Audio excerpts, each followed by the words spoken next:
Intro music. Little bit of yo, yo.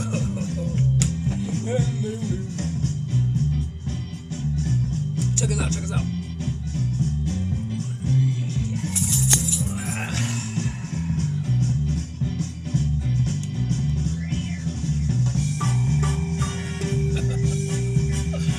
Welcome! It's critical Eeks in time. Oh, yes. It's only been a couple of days since last we went live. And you know what? I'm stoked to be back. It is good to see, well, currently me all, but if you're watching this on YouTube, hello! Sorry that I've switched back to doing vertical video. I feel like it's probably, let's go ahead and get rid of that music. It's probably good for me to get into the habit of it. Don't know how to get rid of the notifications thing on the screen. Anyway, we have a fun one we are doing today. Quite a fun one indeed. Because we are covering a comedian called Charlie Berens, who is someone I'm familiar with. I follow them on the YouTubes, but I didn't know he was a stand-up comic. He does like sketches and stuff, a lot of like, you know, YouTube shorts and that kind of thing. He's a Midwest guy, just like myself, so there's a little bit of a soft spot for him. I have no idea what his stand-up is going to be like. Excuse me, let me get a little more of that crazy high-proof caffeine in me. Anyway, I have no idea what this is, this whole comedy special is going to be like, and as always, we're going to look up who he is and do a general AI overview of, you know, background information. To it, Charlie Berens is an American comedian, Emmy-winning journalist. Cool, writing background, you love to see that. Some people get into comedy with a performance background. Some people, you know, a lot of people, the writing isn't necessarily their strong suit. Like what, who is it that we were just watching?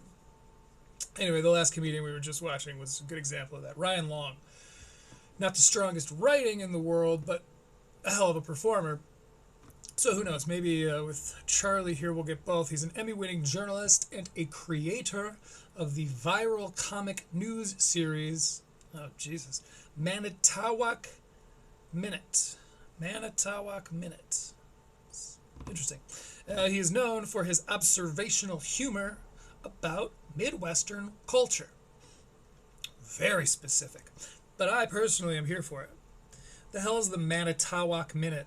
Berens gained widespread recognition in 2017 with this weekly online show in which he delivers the news in a thick Wisconsin accent using local catchphrases like keep moving, apostrophe ER moving.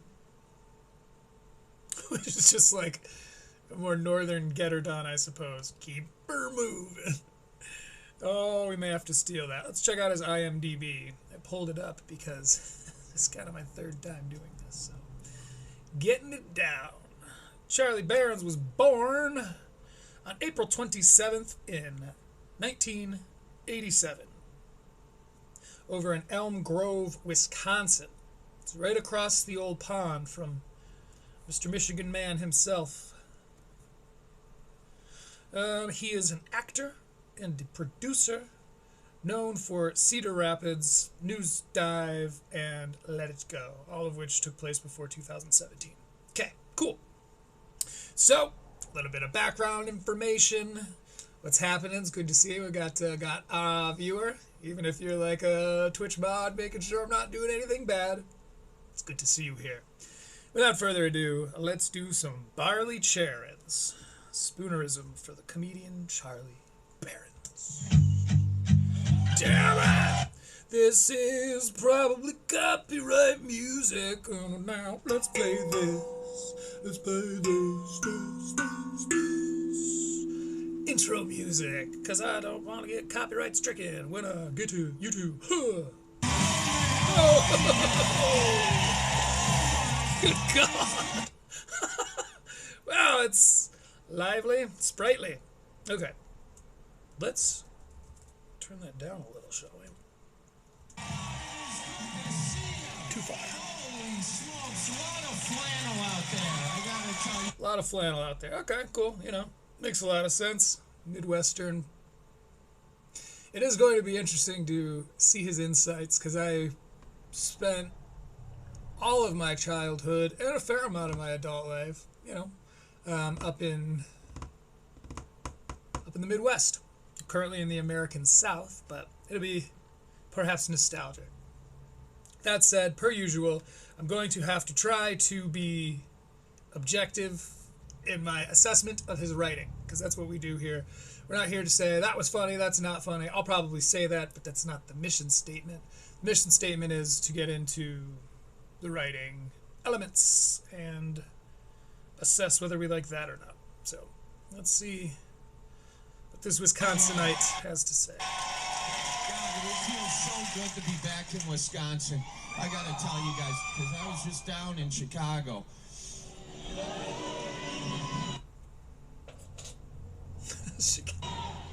That's the appropriate response. I was driving on the highway.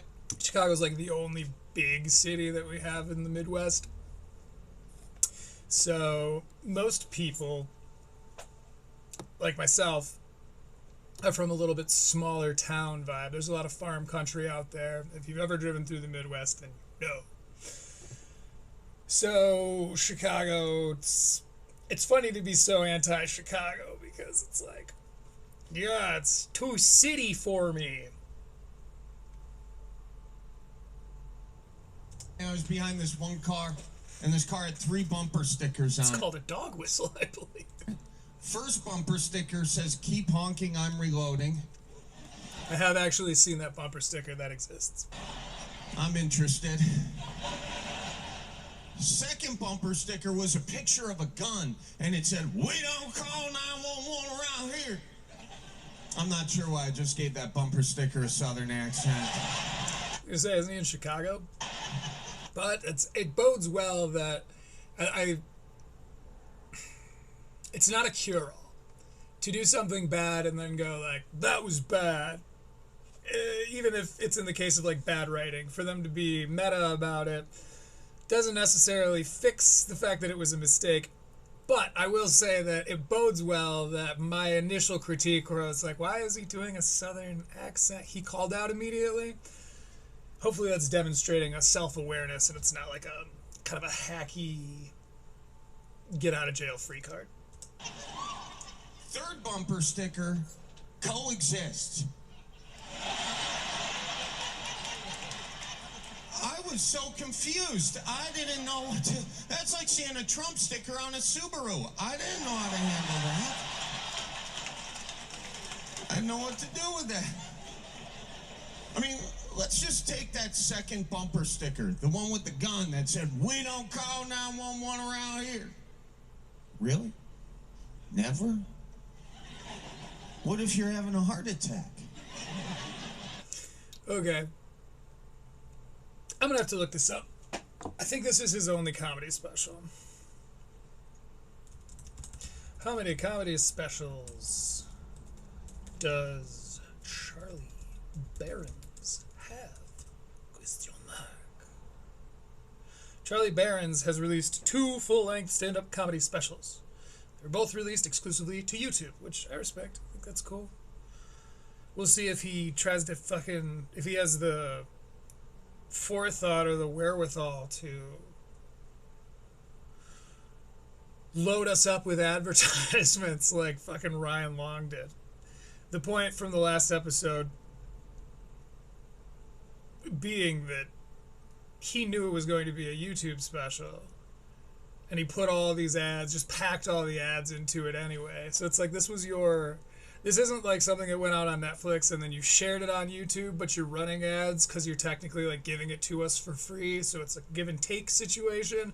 It's just like you knew this was going on YouTube exclusively and you packed it full of ads because you're a greedy little skinny pig, Ryan Long.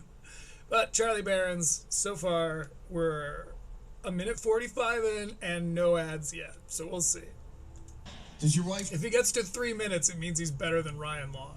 just take you out back like your old yeller? Let's go back a little bit. Really? Never? What if you're having a heart attack? It does seem like cursory thoughts, you know, driving thoughts where you're like, you don't call it. Never? You know, who knows? Does your wife just take you out back like your old yeller? If you're having a heart attack, I see.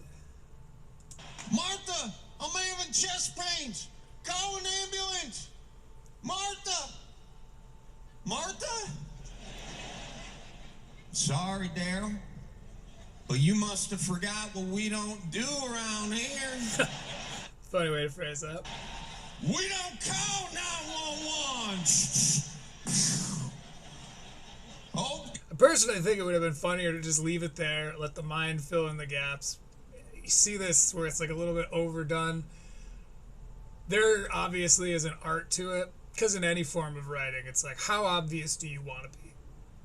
Because you do, depending on, especially, you know, depending on your audience, but really any audience, you don't have to necessarily, you have to find the line between spoon feeding them, like, that's what I was going for, or you have to trust in their intellect and their deductive reasoning and just kind of leave those things implied.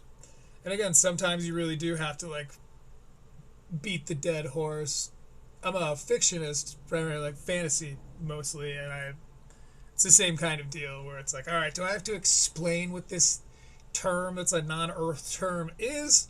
Or, you know, is it better left implied? Is it more intriguing for the brain to have to do the math there? Slash, you know, Stephen King's door theory, you know, there's nothing's going to be scarier than the door. The anticipation of walking toward the door is the scariest moment, the peak of suspense. Once you open the door and you see the monster behind it, that's never going to be as scary as what your mind was assuming would be back there, because only you know what you're the most afraid of.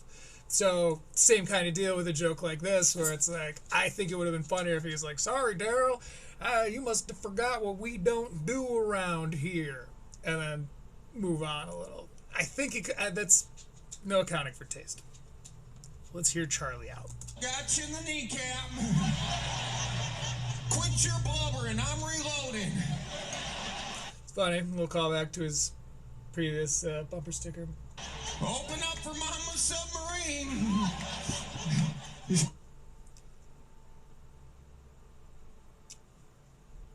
Let's go back. Quit your blubbering, I'm reloading. Quit your blubber and I'm reloading. That's a reference to his previous mention of that bumper sticker.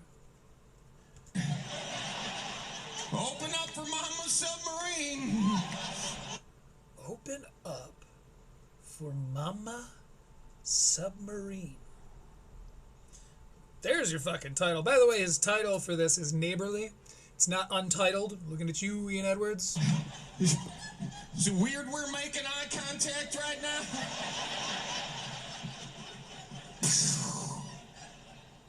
Okay, I gotta go back on what I said a little bit. I think it would have been funny to do that, but I also had forgotten that Charlie Berens, most of his YouTube shorts and sketches are him doing characters. So him being a little bit more elaborate with this act out, kind of doing the voice, playing the role a little bit, I think what's probably going to be more his style now that I've watched this play out a little more. Anyway, we'll go back 5 seconds.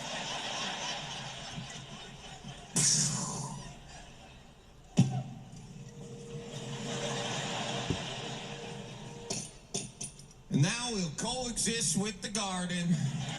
Third mention of the bumper sticker. That's good. I'm a sucker for callbacks. I think it helps drive your theme home or makes the whole act feel far more cohesive when you're going back and like, remember that thing?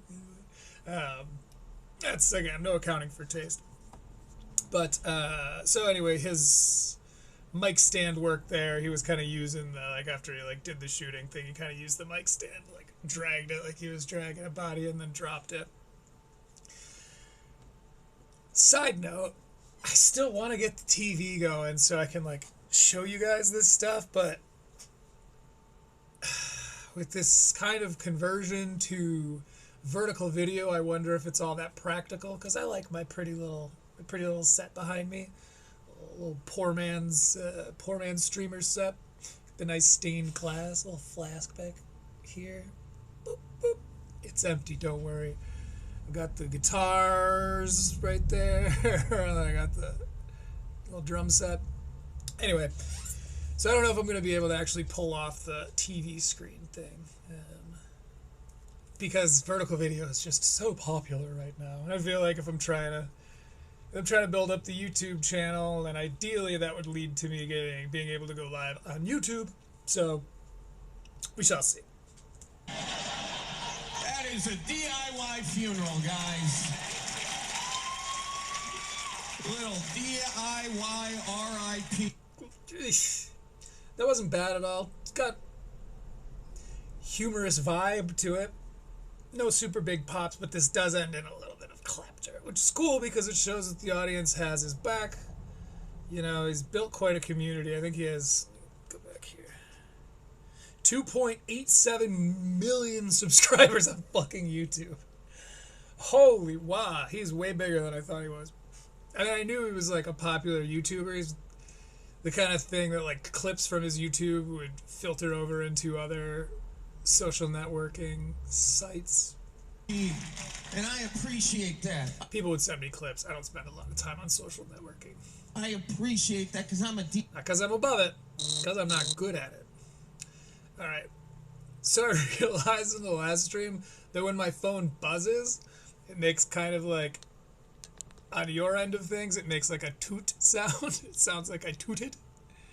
I'm really into that. I think that's very funny. So anytime if my phone does buzz, I think I shut it off, but if it does buzz, it wasn't my phone. DIY guy myself. I am. Yeah, thank you. I was doing my own plumbing this week.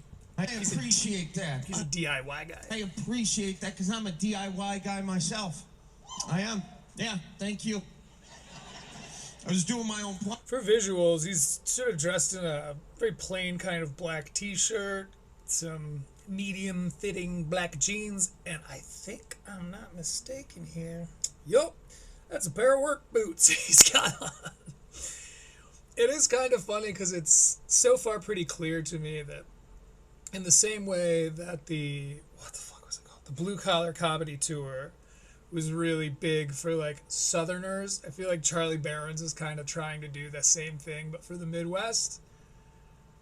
Objectively, I think like kind of doing the whole like keep her moving thing where it's like knockoff Blue Collar Comedy Tour. I'm not a big fan. I'd really knock off much, but as a Midwesterner, I think it's pretty cool. Plumbing this week. Yeah, I'll recommend that. I was doing my own plumbing this week. Yeah, I'll recommend that. Doing your own plumbing, it's kind of like doing your own colonoscopy. You might save some money, but you're going to see some shit. I'll tell you that. That's pretty funny. Clever. I like very concise in his joke structure. You know, he's been a little tangential with his act outs, which, you know, is cool. But I like a nice, succinct, quick, like, setup, punchline, kind of one-liners. But I also came up on Hedberg. It's like, I think probably the first... It was the first stand-up comedian I ever heard in the car with my cousin, who gave me my first cigarette. Tell you that. So I was putting this water filter in. All right, now the reason I was putting a water filter in is I was on my phone doing some research. I was doom scrolling, and I came across an article. I feel like you kind of glazed right over that. I don't know if that's like an over-rehearsed thing or what. I'm such a bitch about punctuation and emphasis. I call it out. My poor fiance, I'll make her pause movies because I'm like, this is how they were going to say it. Rather than saying, this is how they were going to say it, they say, this is how they were going to say it. Real stickler for that. From National Geographic that said there's so many microplastics in our water that it's in all of our brains and it's in our blood and it's in our lungs. And fellas, my guys, my dudes, It's in our balls. Calling out Charlie. An ad already, Mr. Berens. Pretty greedy for a Wisconsinite. Alright, well, right now I'm just like eagerly awaiting when I can check the time code. That was an unskippable ad. This one is skippable. 3 minutes, 44 seconds in. To be honest with you, even Ryan Long waited until the second half of his special, which was far more tactful than this, Charlie. This is a bad look, Berens. This will cost your house points. So I says I gotta put a I'm the Dumbledore in this stream, Berens. water filter in before I can start playing pickleball with these things. I have no idea what the fuck. Because the ad, I have no idea what he's talking about. It's not my ranting. In our balls. So I says I gotta put a water filter in before I can start playing pickleball with these things. Start playing pickleball with these. Oh, because there's like a plastic ball for pickleball. Fine, ping pong. What do you want from me? Again, I was just about to be, I almost said, but I stopped myself, and I almost said, man, people that play pickleball really think pickleball is more popular than it is. And then he follows it up with, fine, ping pong, right? Oh, that was a ball-sized joke. Okay. So I got that water filter in, you know, and I'm sitting there unwrenching things. And you should know by the fact that I just said unwrenching things that I had no business unwrenching anything. I was successfully able to remove the faucet hose from the wall, but I forgot to turn off the main water valve. I had a freaking fire hose shooting out of my deal, but it's not my fault. I got plastic in my brain, all right? So I'm slipping all around like I'm in Diddy's mansion, you know, and That's so out of left field. But to be fair, I mean, it's an inexpensive way to get a chuckle these days is to throw Diddy under the bus, which seemingly he deserves to be under, but that is just weird, kind of very off tone so far. I'm here for it, but the immediate imagery that saying Diddy's name conjures, especially like slipping all over, I don't know, it's weird. Tonally, it's inconsistent with the rest of his stuff. I was able to get all the water out, and by that time, the wood floors are buckling. So what I'm telling you is my effort to save $200 on a plumber. Now, I'm supposed to spend $5,000 on a carpenter. So I've been taking up woodworking, and this is so fucking Midwestern, dude. Because that is funny. It's funny to me, but I recognize it's funny to me because I've had to do jobs and shit like that. Not that only in the Midwest do you find maintenance people, but I don't know. It's so very Southwest Michigan. It's very Midwest, man. I can't help it, guys. I'm Midwest cheap. Midwest cheap, it's a hereditary disease. It's passed down from your father's side, traditionally.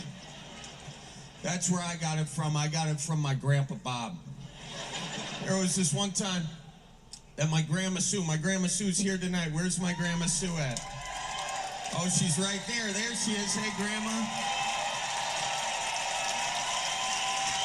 The camera pans over to this plant, an alleged matriarch of his of some kind. Anyway, it said his grandma. There was this one time my Grandma Sue's dentures broke. And she asked my Grandpa Bob to take him to the dentist. My Grandpa Bob did not take him to the dentist. Take who? Oh, to the dentures. Take apostrophe E-M, not I-M. Take him and take are different. He took those dentures to the basement to fix them with a drill like a medieval orthodontist.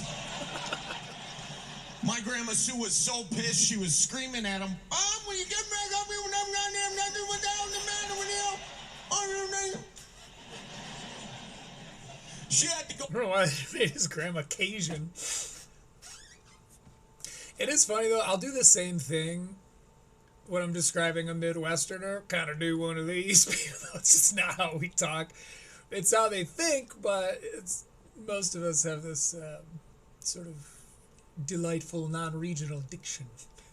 Go to the garage to kidnap his tackle The news and Christmas all want to be from the Midwest. box and use it as a bargaining chip because this turned into a hostage situation.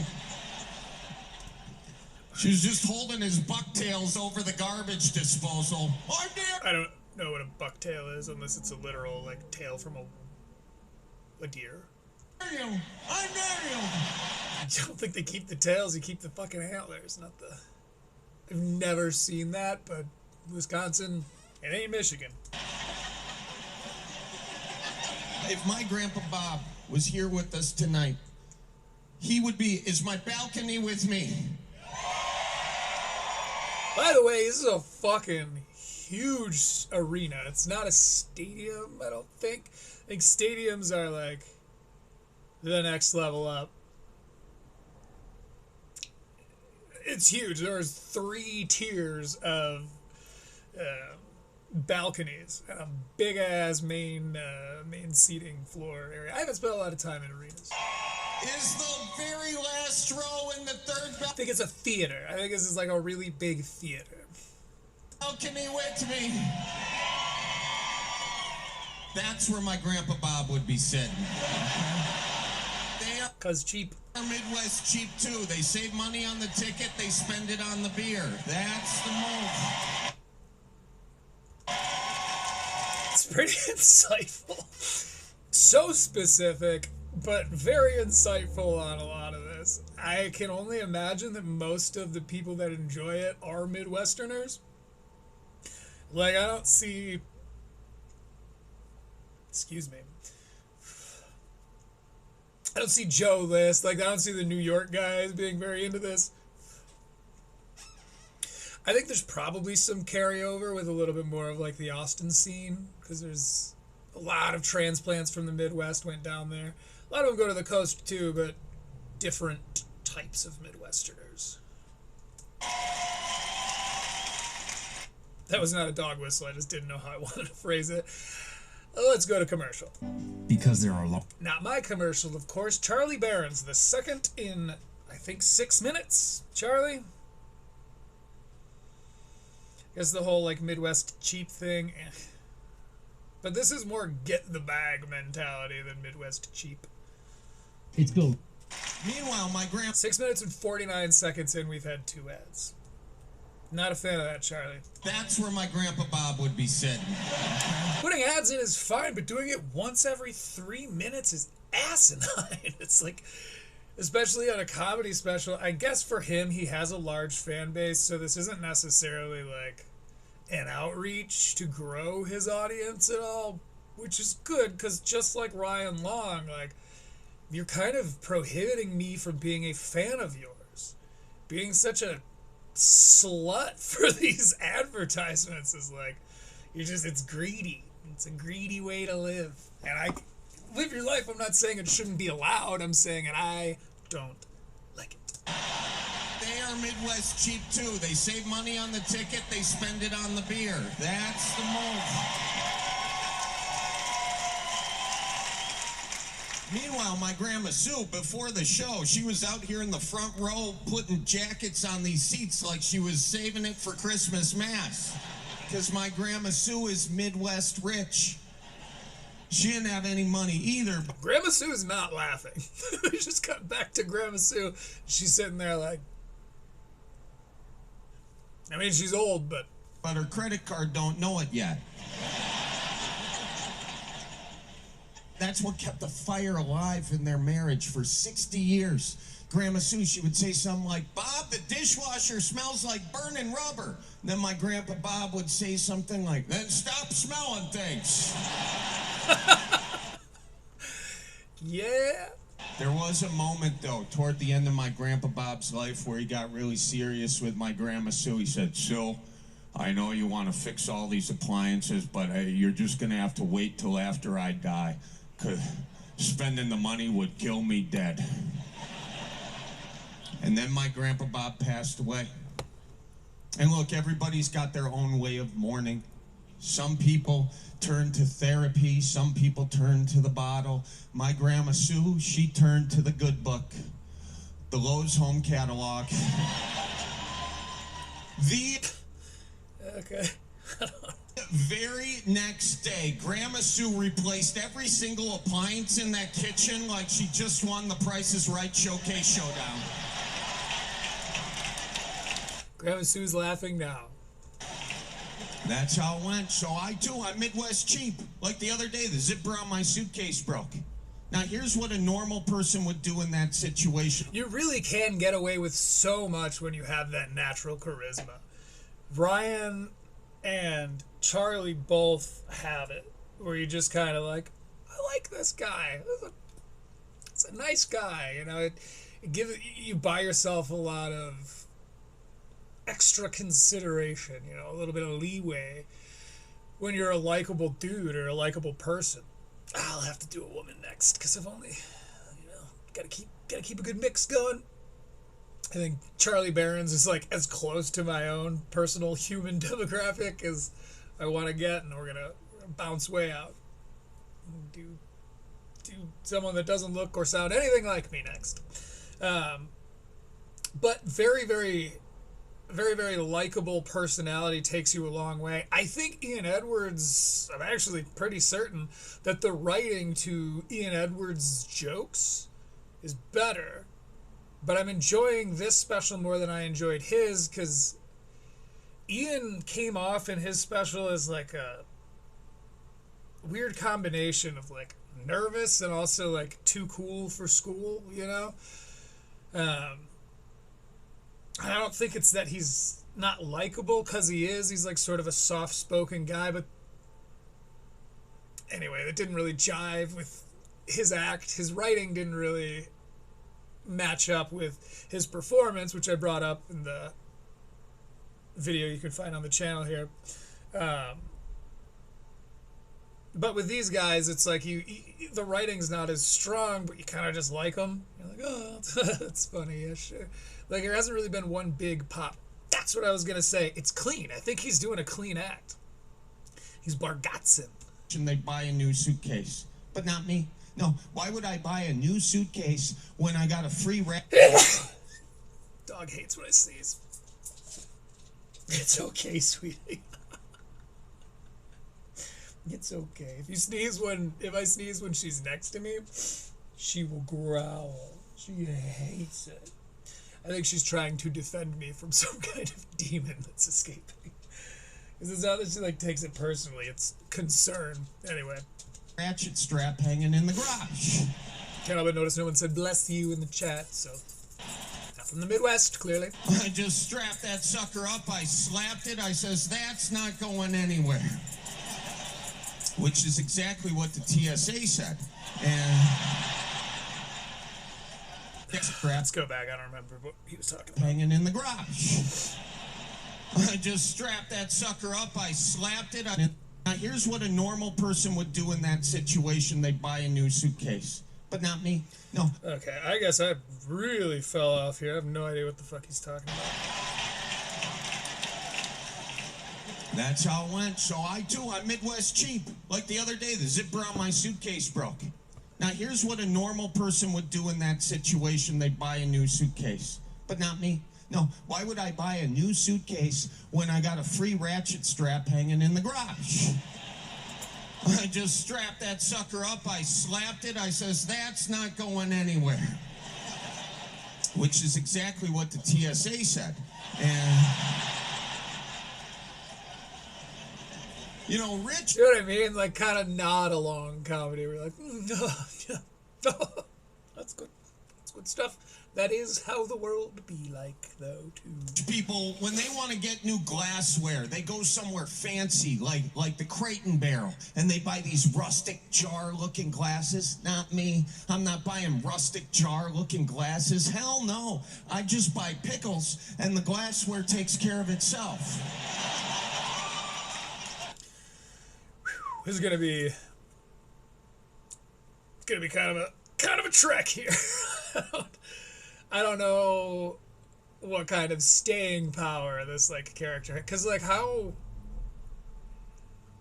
interesting can you remain for a full hour just kind of doing this like observational Midwest comedy, because it is funny to me, but even then, like, it's more like, oh god, it's a humorism. Yes, it is. I have seen that before. Oh, I am that way. Rather than me being like, whoa, didn't see that coming, what a punchline. So it's not bad. It's just, I'm wondering how dynamic he is as an artist. Not that he has to be. Theo Von does Theo Von all the time. I don't know that this has the same kind of legs as Theo Von as far as character is concerned. But oh, we got some spendy people in the audience tonight. All right, let me redo that joke for you. I don't buy glassware at all. I just buy cashew butter. Well, something for everyone here tonight.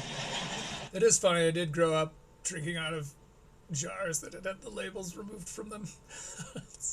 Rich people buy not pickle jars, for fuck's sake, but floss. Jelly jars.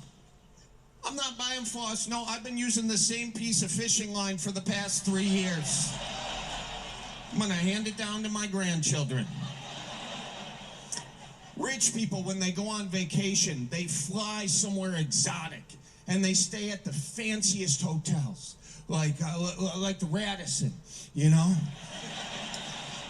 Not me. I'm not staying at no Radisson. No, I am driving to the Holiday Inn and sleeping in my car in the parking lot. This is a little uncanny, I'll give him that. Because then I wake up in the morning, I walk inside, boom, free continental breakfast. And I got a lot of reasons that I'm Midwest cheap. Another reason is my parents, who are also here tonight. Where are my parents at? It's my mom and my dad. Yep.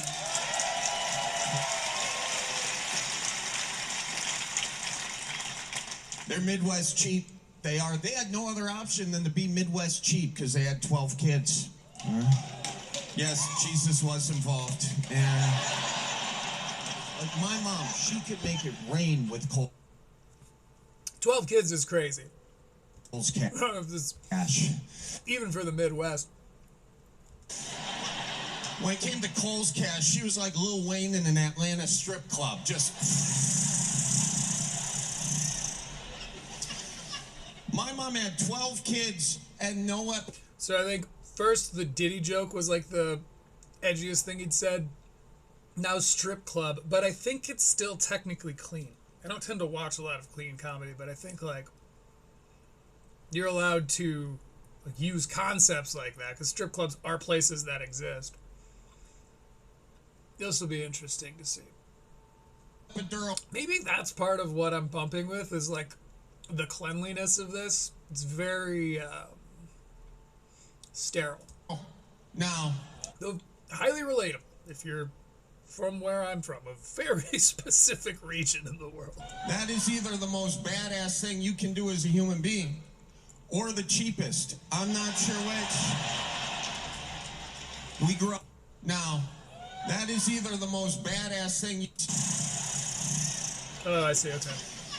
My mom had 12 kids and no epidural. Now, that is either the most badass thing you can do as a human being or the cheapest. I'm not sure which.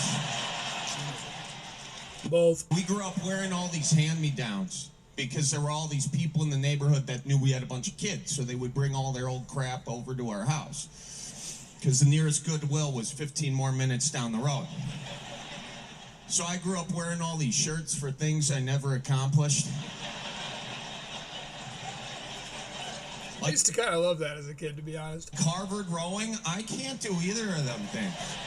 Especially if you get like a good one. There's like a kind of an irony in that. I had this shirt that was hand-me-down from my dad. It was, he worked for GM, so it was a UAW like 75 or whatever, which I had no idea what it was. It just like the way it fit me. But apparently that's the United Auto Workers. It's the union for people, the auto workers of America. Which, looking back on, is very funny. There are a couple times, like, jokes were made. Like, adults would make jokes about it. I'd be like, ah. But, yeah, wearing hand-me-down shirts that have nothing to do with anything you've ever done. There's style in that. I grew up wearing shirts for places I had never been. There was this one shirt, Salty Dog Hilton Head. I didn't even try wearing that shirt on account I thought it was a sex position. I got my... Very Jeff Foxworthy. He's fully going blue collar on that, like, as far as the comedy tour is concerned. My first soccer jersey from this pile of clothes. Now, look, growing up, I didn't watch professional soccer because I had friends, but... That's weird. I mean, there are so many soccer jokes you can make. Not having friends does not feel like one of them. It's kind of like one of the, like, preppy kids sports, the popular boys. It was Halloween in school, so I was going as a guy who never won a fight, so... But when I walked in, this girl, Kim, she goes, "Hey, that's my uncle's Dart League shirt." I was like, "What? No, it's not. Wait, is that?" "Well, that's why it smells like cigarettes in Polish." Okay. And Used to be able to smoke cigarettes inside. I'll tell you this right now, it's not like my family didn't have money. My dad was a doctor. My dad still is a doctor. In fact, he's going to be a doctor till the day he dies because he had 12 kids. Do you know what it's like, though, being the second oldest? 12 kids? Nobody? Okay, that's fine. I'll tell you. You're the second oldest, and then you see another kid come, and then another kid come, and then another kid come, and you just watch your inheritance go down and down and down and down. This is how my mom would tell us there was a new baby coming. It was during prayer time. She would get all the kids upstairs. She'd call for us. Andy, Charlie, Billy, prayer time. Betsy, Maggie, Addie, prayer time. But, you know, we were cage-free kids. So we were out there. We were running around. We weren't good listeners, so she'd have to start shouting for us. Andy, Charlie, Billy, prayer time. Betsy, Maggie, Addie, prayer time. And my dad, while we were doing prayer time, he was down sitting on the couch doing TV time, and he got sick hearing us ignoring his wife, so then he got into the mix. Andy, Charlie, Billy, get your sorry asses up to prayers. And then we all got up there for prayers, and then we started prayers. Wow, this is a long setup. Bless Andy, Charlie, Billy, Betsy, Maggie, Addie, Mary Kate, and when my mom said "and," me and my brothers were looking at each other like, how are they still doing it? Where do they find the time? Is this why we're in CCD? I get it. What is CCD? CCD. What is CCD? Google AI says CCD stands for Charge Coupled Device. Can't help but feel like that's not it. But it also refers to other things like Confraternity of Christian Doctrine, which is Catholic religious education. Which could be it, given that it's talking about like God stuff right now. Or cash concentration and disbursement. Which could also be it. Essentially, it's the creative... I think AI is losing its mind. AI seems tired today. It's a hump day. AI hates Wednesdays. I get it. Yeah, that's what my... Alright, I'm going to go back like 30 seconds and let it play, because I'm going to go get some more water for my Mio. Enjoy, Charlie. Stuff you've already heard. Andy, Charlie, Billy, Betsy, Maggie, Addie, Mary Kate, and when my mom said "and," me and my brothers were looking at each other like, how are they still doing it? Where do they find the time? Is this why we're in CCD? I get it. I get it. Yeah, that's what my parents spent their money on. They spent their money on charged couple devices. It's my dad. He wasn't going to hire a construction crew. No, not when he already made a construction crew with my mom. That's a pretty common joke in the Midwest. My dad used to make that joke all the time.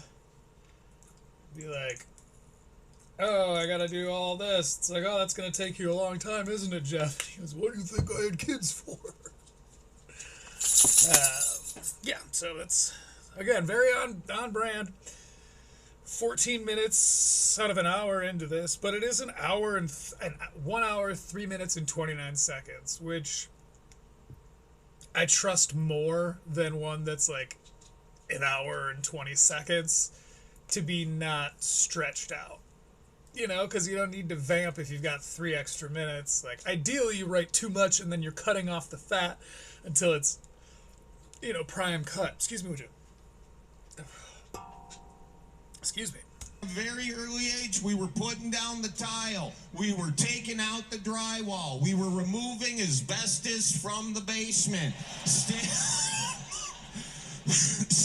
Standard stuff. Don't worry, it's not COVID. I've had it for 20 years. So I went inside seeking some workman's compensation. Yeah. I was like, Dad, can I get paid for this? He's like, you know what? You've already been paid. With a roof over your head, 3 square meals, and by the way, character. Oh, that really stretched my slinky. I'll tell you that right now. Silly. I like it. I like silly. Because character's not going to buy you gack. Character's not going to buy you a Dunkin' Yo-Yo. This is funny. This is just 90s kids funny. He was 1987, as we read earlier. Get away from there. That's my green juice. That's my green juice, you cutie. Oh, we're dog sitting, and I love it. She's so sweet. I love this good girl. Anyway, sorry, I get a little distracted by the cutie here. Well, I half want to show you. If you throw it in the chat that you want to see the dog, I will show you the dog. If you're watching this on YouTube, comment that you want to see the dog, but I won't be able to show it to you. You pogs. Now, if you're sitting out there saying, yeah, those were some pretty cool toys, I'm here to let you know your colonoscopy is not going to schedule itself.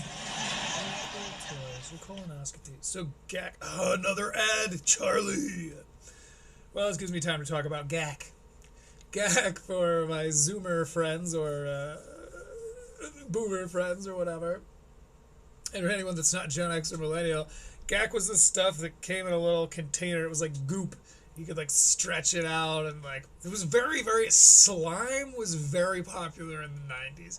Varying forms of like goops and GACs and like GAC was like the big name brand one, but there were a bunch of them that just like it's just squishy, gross stuff. You could just literally it would just stretch, or you'd like commercials that have them like putting it on stuff and like, oh, you can take it back off of stuff too.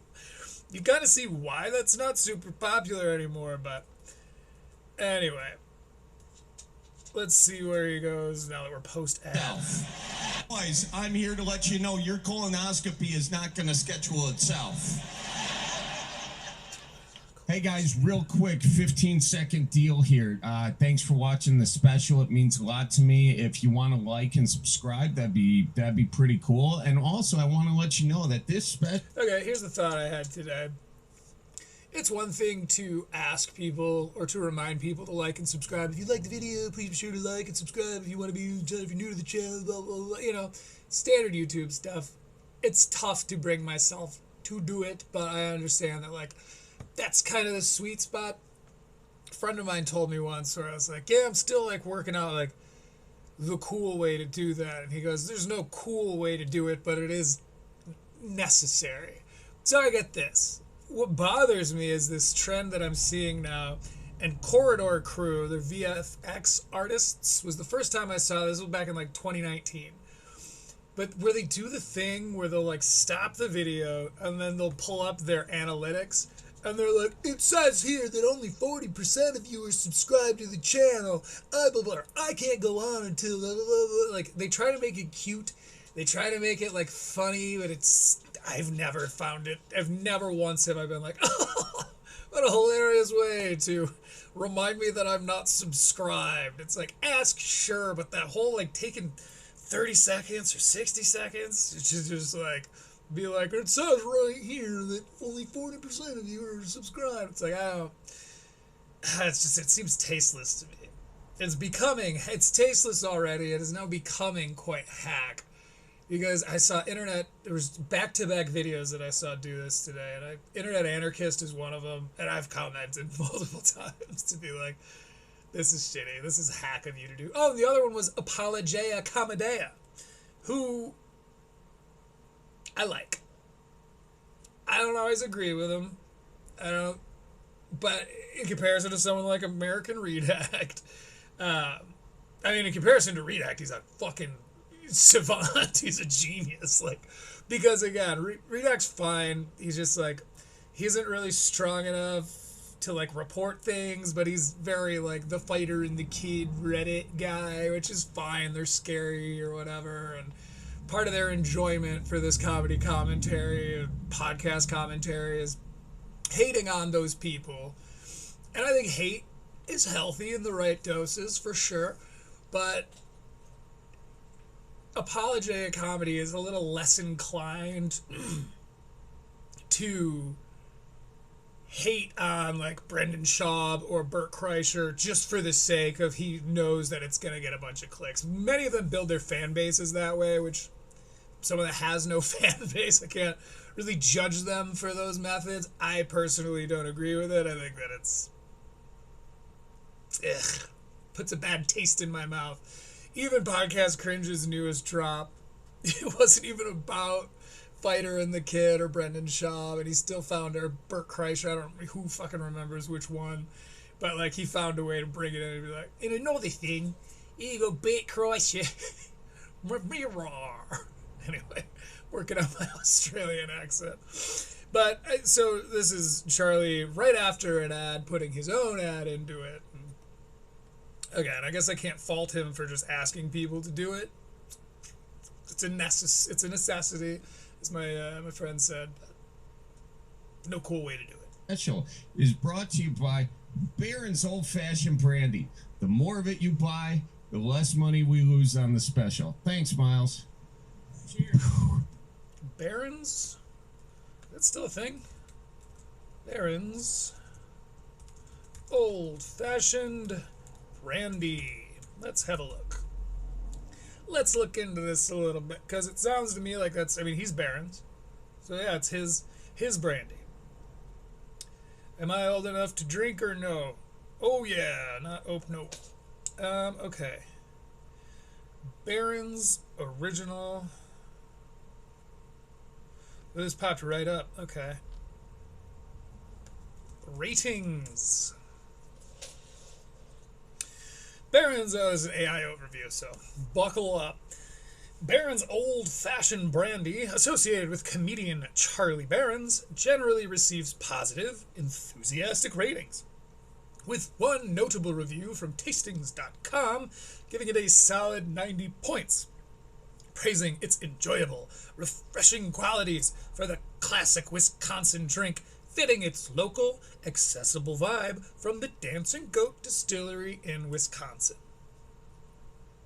Are you being paid for this, Google? Like, maybe, but still, what the fuck? Anyway, so I guess he's got some pretty good brandy, according to Tastings.com. Cheers. But I figured out a little loophole, guys. I figured out that if I got a real job, well, then I couldn't be put to work for free. All right? So at the age of 12 years old, I got my first official job. I also got my first job at 12, and it was corn detasseling. Let's see what his was. As a caddy. A caddy. That's not very Midwest cheap of you, bro. So, yeah, great. Dead silent. Where I'm from, golf's for rich people. Okay. So, yeah, great. Dead silence. Okay. That's fine. I'll take dead silence. It's better than the reaction I got when I said that in California, because somebody shouted back, 12 years old? I'm sorry, that's child labor. Like, that's not child labor, lady. It's a part-time job, all right? Child labor is very different. Child labor is what made the golf bag. Child labor is what made the golf bag. Oh, bag. Okay, I see. It's another little Midwestern thing. Like, I'm from Michigan, an area of the Midwest where we say milk and bag. But there are people who say milk and bag.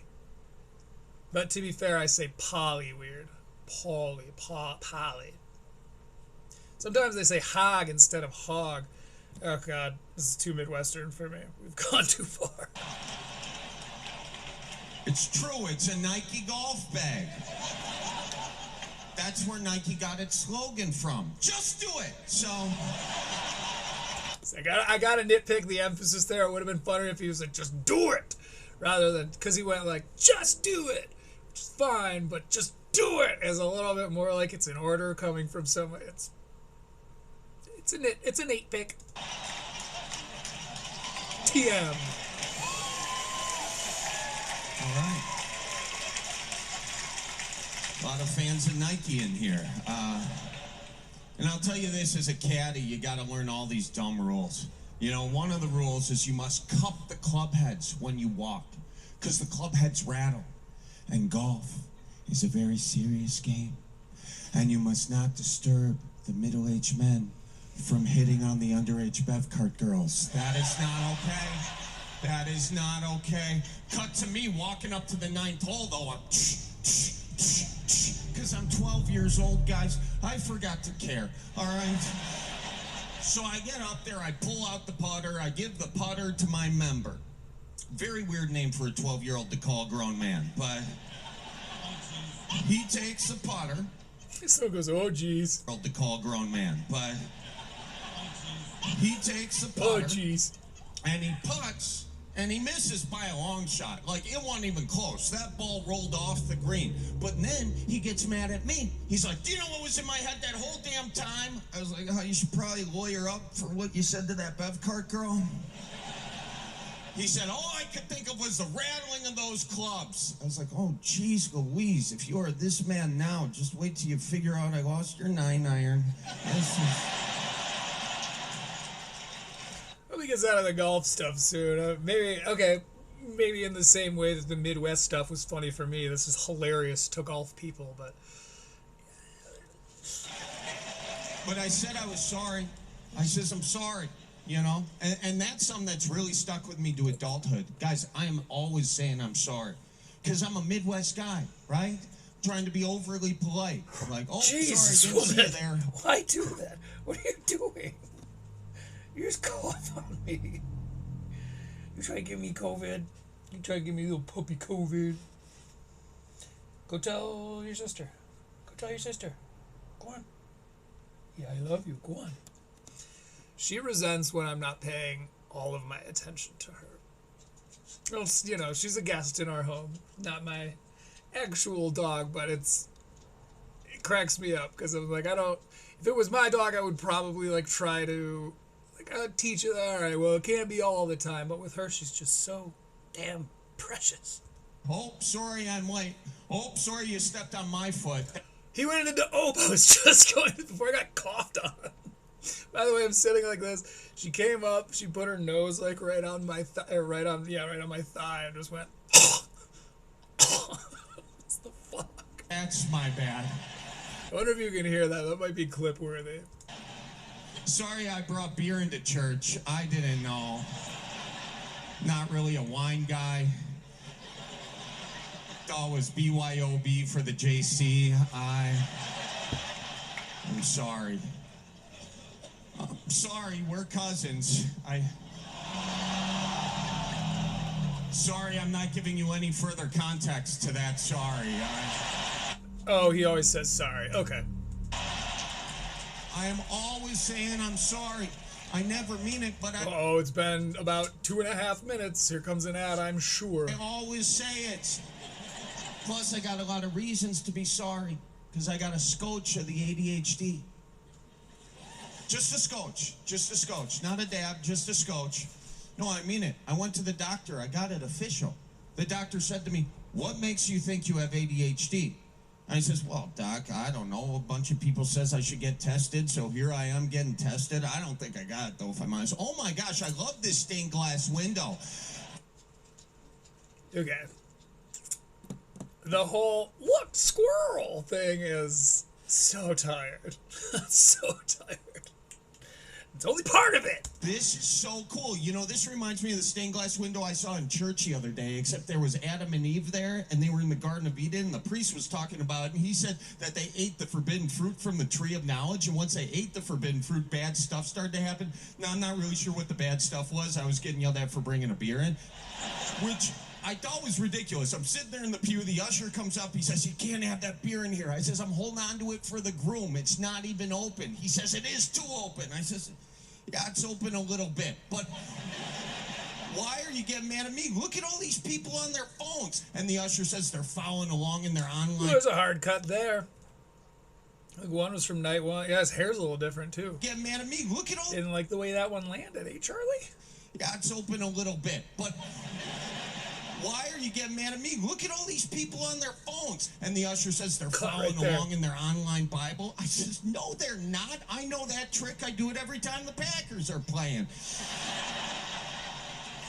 But then, Doc, I started thinking about these phones, and I started thinking about artificial intelligence. And do you know, right now, these billionaire tech bros are becoming really, really broadcasting the fact that he's going to do the, "So I got the medication after all," because he's doing the thing where he's trying to, like, go on a long, he sets it up, goes on a long tangent,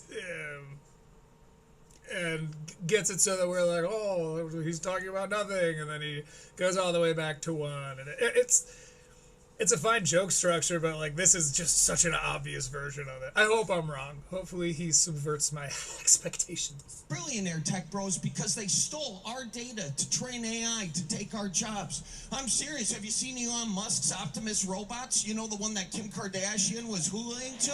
He says in a few years there's going to be more robots than people, and they're going to take all of our jobs, and we're going to have to survive off of universal basic income. Is he serious? Has he not seen iRobot? This is the stuff Will Smith warned us about. And it's not just that, Doc. The U.S. military is training these AI robots in war. Have they not seen the Terminator? And also the Chinese military's got... Oh, God, it's exhausting. These AI... Especially because we know what's up there. Robot dogs with AK-47s on their back. Have they not seen Paw Patrol? What is going on here? Do you mind if I pace? It helps me spiral. So listen... I'm not saying that artificial intelligence is all bad. No, I think it can do a lot of good. It can make a lot of medical advances. It can help us fight climate change. But right now, these tech giants are racing to superintelligence. And they have all admitted that superintelligence could kill the entire human race if they're not being safe about it. So are they being safe about it? Well, Doc, let me put it to you like this. You've been ice fishing, right? Now, we all got the buddy that likes to take his truck. I'm pretty sure this goes on for another few minutes. I was wrong about the ad, by the way. It's kind of cheating for me to, like, do the prediction thing. I realized after I predicted, I was like, oh, what if I nail this? And I looked down, I'm like, oh, you can actually see where they are. Okay, well, then I'm not going to play that trick. I want to be accused of cheating. But seriously, this artificial intelligence bit goes on for another... You don't want to know. Out onto the ice. Is that safe? Well, let's just say if I'm in that truck, I'm rolling the windows down, okay? And I'm also not putting my seatbelt on, because out on the road, it's click it or ticket. But out on the ice, it's click it and casket. I'm getting to my point, okay? What I'm telling you is that these tech bros are driving a freaking semi out onto the ice, and they got all of us ratchet strapped to the bed. They are spending all their money making it stronger, not safer, because they're racing to superintelligence, because the first one there gets to become a trillionaire because the AI takes all of our jobs. That's right. I'm telling you, we are risking human civilization, so a bunch of CEOs don't need to pay workmen's compensation. It makes absolutely no sense. By the way, is that ink splotch supposed to be a butterfly or a vagina? Because right here... I'm seeing butterfly. But up here, it's looking a little frisky now. Anyways, Doc, I know what you're thinking. There must be some kind of regulation on He is. I think he's a clean comic. artificial intelligence. This is a bit of a slog. No, there is more regulation on a bratwurst than... Like, even the base concept of it, of like, I have ADHD, so I get distracted and I go on long rants. It's like, okay, yeah, true. And that's pretty much what we're doing here. But, like, as a joke, it's a little bit played out. And that was 5 minutes, 5.5 minutes ago. than the entire artificial intelligence industry. Why? Because these billionaire tech bros are bribing Congress. I didn't mean to say bribing. Phones are listening. They're lobbying Congress. Doesn't that make you mad? This isn't we the people. It's they the billionaires. And I know what you're thinking. Why don't they care? Well, they all got doomsday bunkers, and none of us got that. Best I got is a basement, and I don't even know if that works in a tornado yet. They want this to be over as badly as we do. Like, can we clapter this away? Yeah, it's fine. This was good. Move on, please.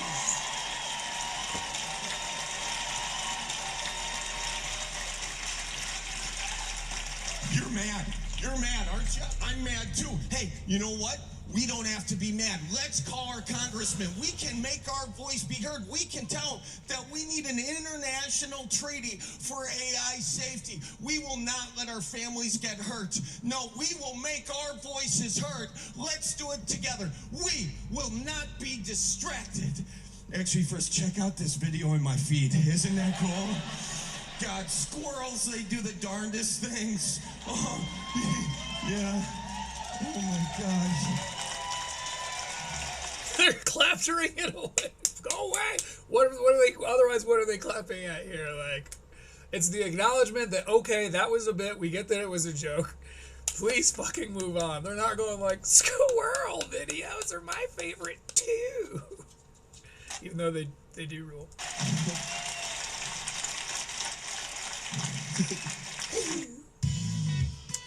And ad break before the fucking thing's even over. Really weird move. I never thought that I'd be saying this, but Charlie Berens makes Ryan Long look strategic with the way he stacks his ads. And I did kind of say that earlier, so, but like genuinely, like, it makes me appreciate that Ryan Long at least let us get halfway through his special before he just started inundating us with all these fucking, like, discover an epic RPG. By the way, has anyone ever watched one of these and gone like, do you have that now? I think maybe once I did. No, because it was a red ad on a podcast, and that shit sucked too. You Holtzkern. He's trying to climb up the feeder and they put oil on the feeder. He's not going to get up, the fat bastard. Oh, look at him.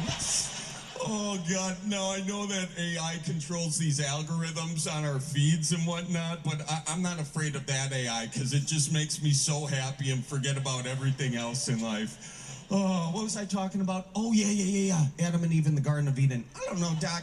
Sometimes, do you feel like we're in the Garden of Eden all over again? And maybe we've already eaten the... Please stop this. Please stop this. Please move on. Forbidden fruit? Doc. Is that why there's an apple on the back of this damn thing? Oh my God, that's Brian Callen's joke. That's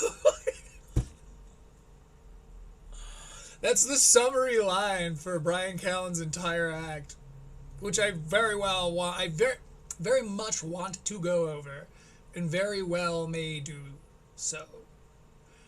But the whole, like, Adam and Eve and the apple on the back, it's really funny that he just accidentally totally ripped that off. You missed the window, Charlie, by about 2 weeks, I think. Because I want to say Callen's special came out like a month ago, and this came out 2 weeks ago. Swing and a miss, Berens. And it's got a bite taken out. Jeez Louise. It's the exact same point. I don't think he stole it. think it's probably what they call that parallel thinking, parallel thinking. Oh my God.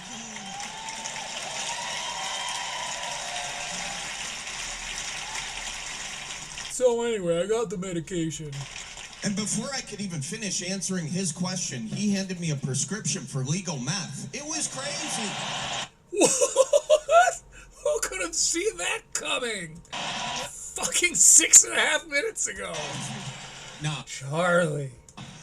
I tell you guys, that's what ADD does to me. It sends me deep, deep down these rabbit holes. Meanwhile, my simple to-do list, yeah, it doesn't stand a chance. No, I call it procrastination through disasterbation. I perfected it. Like, I spent 3 full days looking into... Oh, you might have showed us his cards a little bit too much here, because now you can kind of smell the Adderall on him.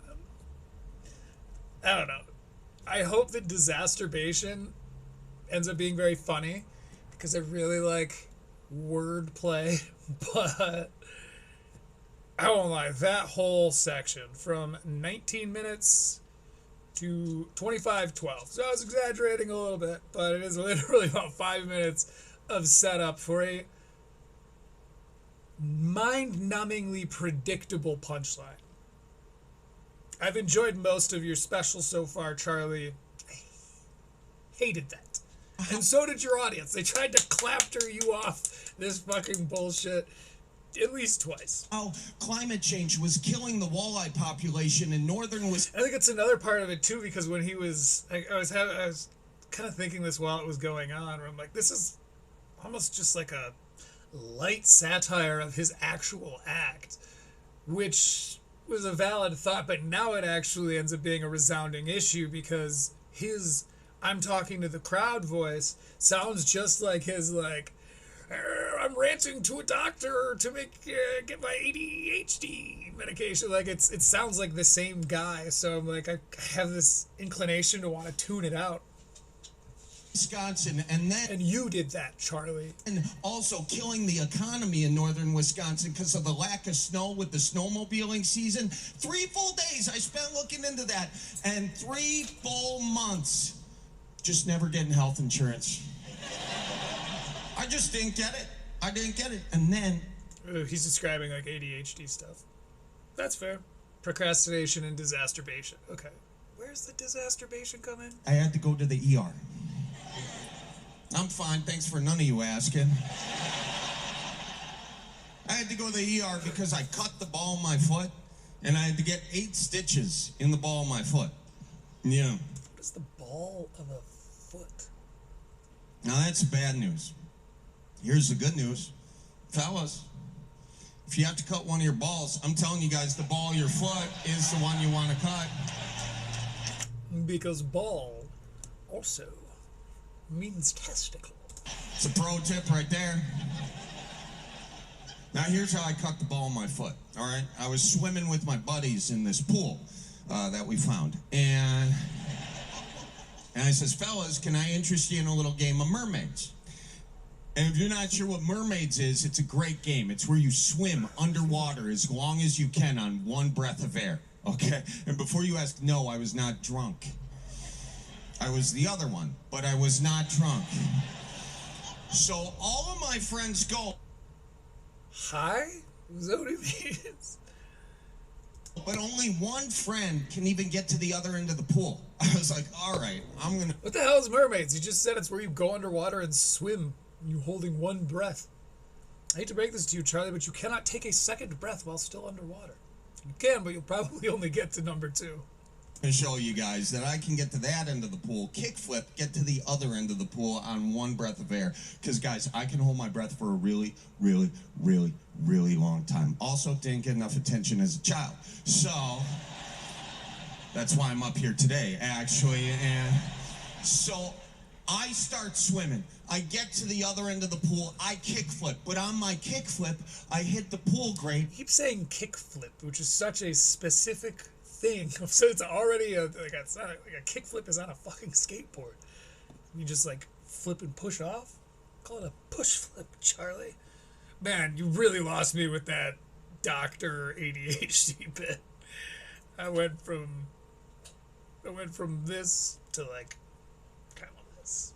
And I sliced the ball of my foot.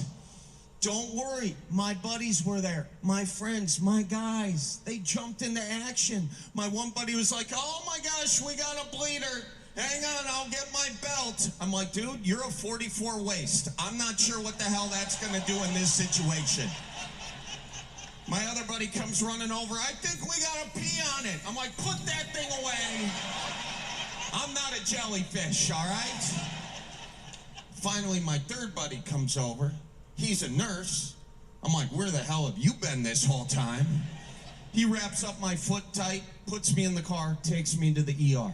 But on the way to the ER, I am getting so paranoid because I can't feel my big toe. And I says, Tom, do you think they're gonna have to amputate it? And he says, no, I think the gummy bear's just kicking in. Mm-hmm.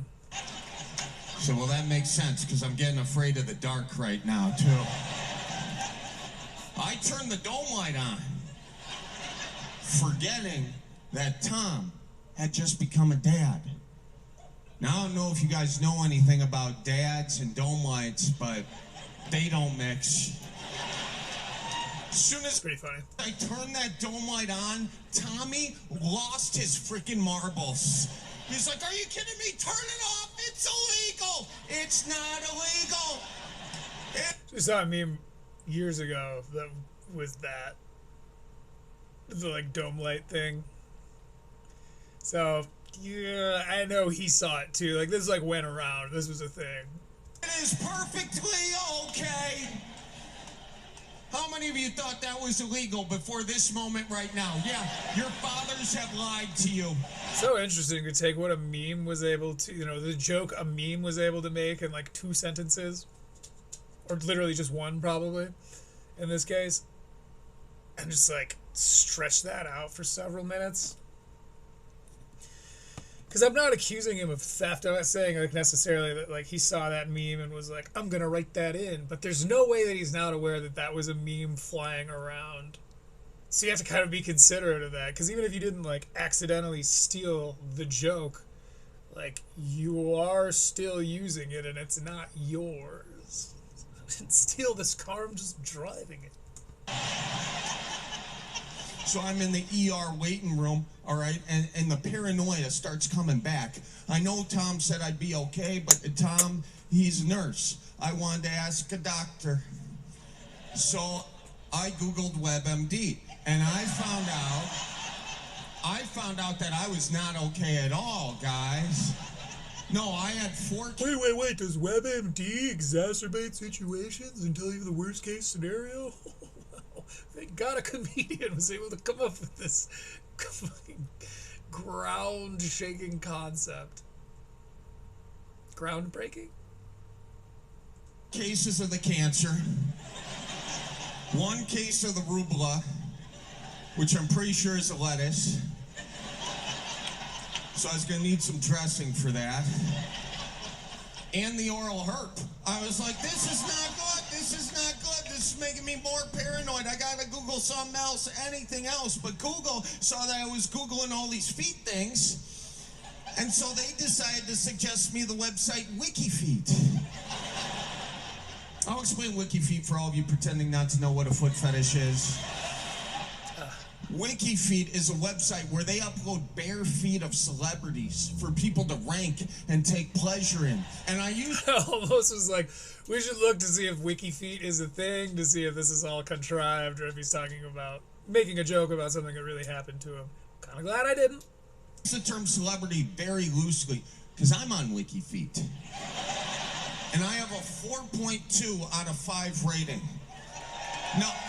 That's not a good rating, guys. Don't clap. Vote, okay? Give me 5 stars. I got great cuticles. I do. Sir, eyes up here, okay? I'm up here. I'm going to tell this to you guys right now. There's so many, like... Oh, this is why Here, I wish I had the okay? TV. I'm up here. Because there are multiple people you can see in the crowd very wizened demographic. There's this old lady who's sitting back in the second row back, and she's like, she's not really getting it. There is a woman who looks like she's probably an RN who's like, there's a woman sitting 2 seats down from her who's like, they're all kind of doing this like, yup, sure is something that is a thing. I don't know. It's just funny. Weird fucking demo too.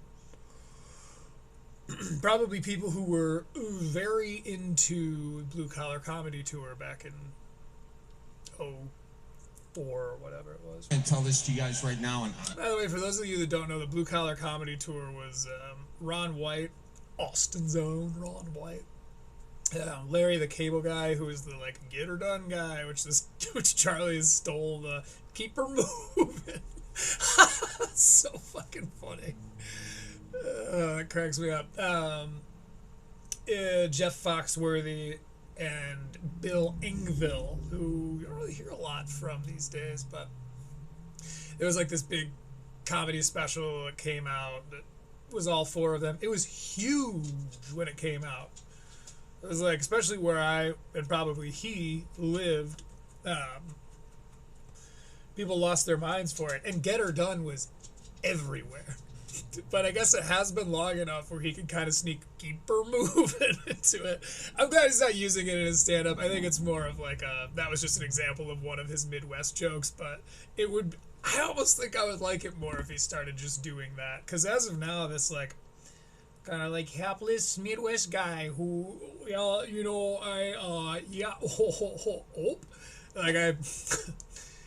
it's funny, but as I said when we were starting, because we are about halfway through now, and as I said when we first jumped into it, it's like, I don't know if this really has the sustainability to do. He's just doing him, sure, that's fine, but as a stand-up comedian, like as a sketch artist and a YouTuber and a shorts maker and a TikToker, he's fine. You know, he does some funny stuff.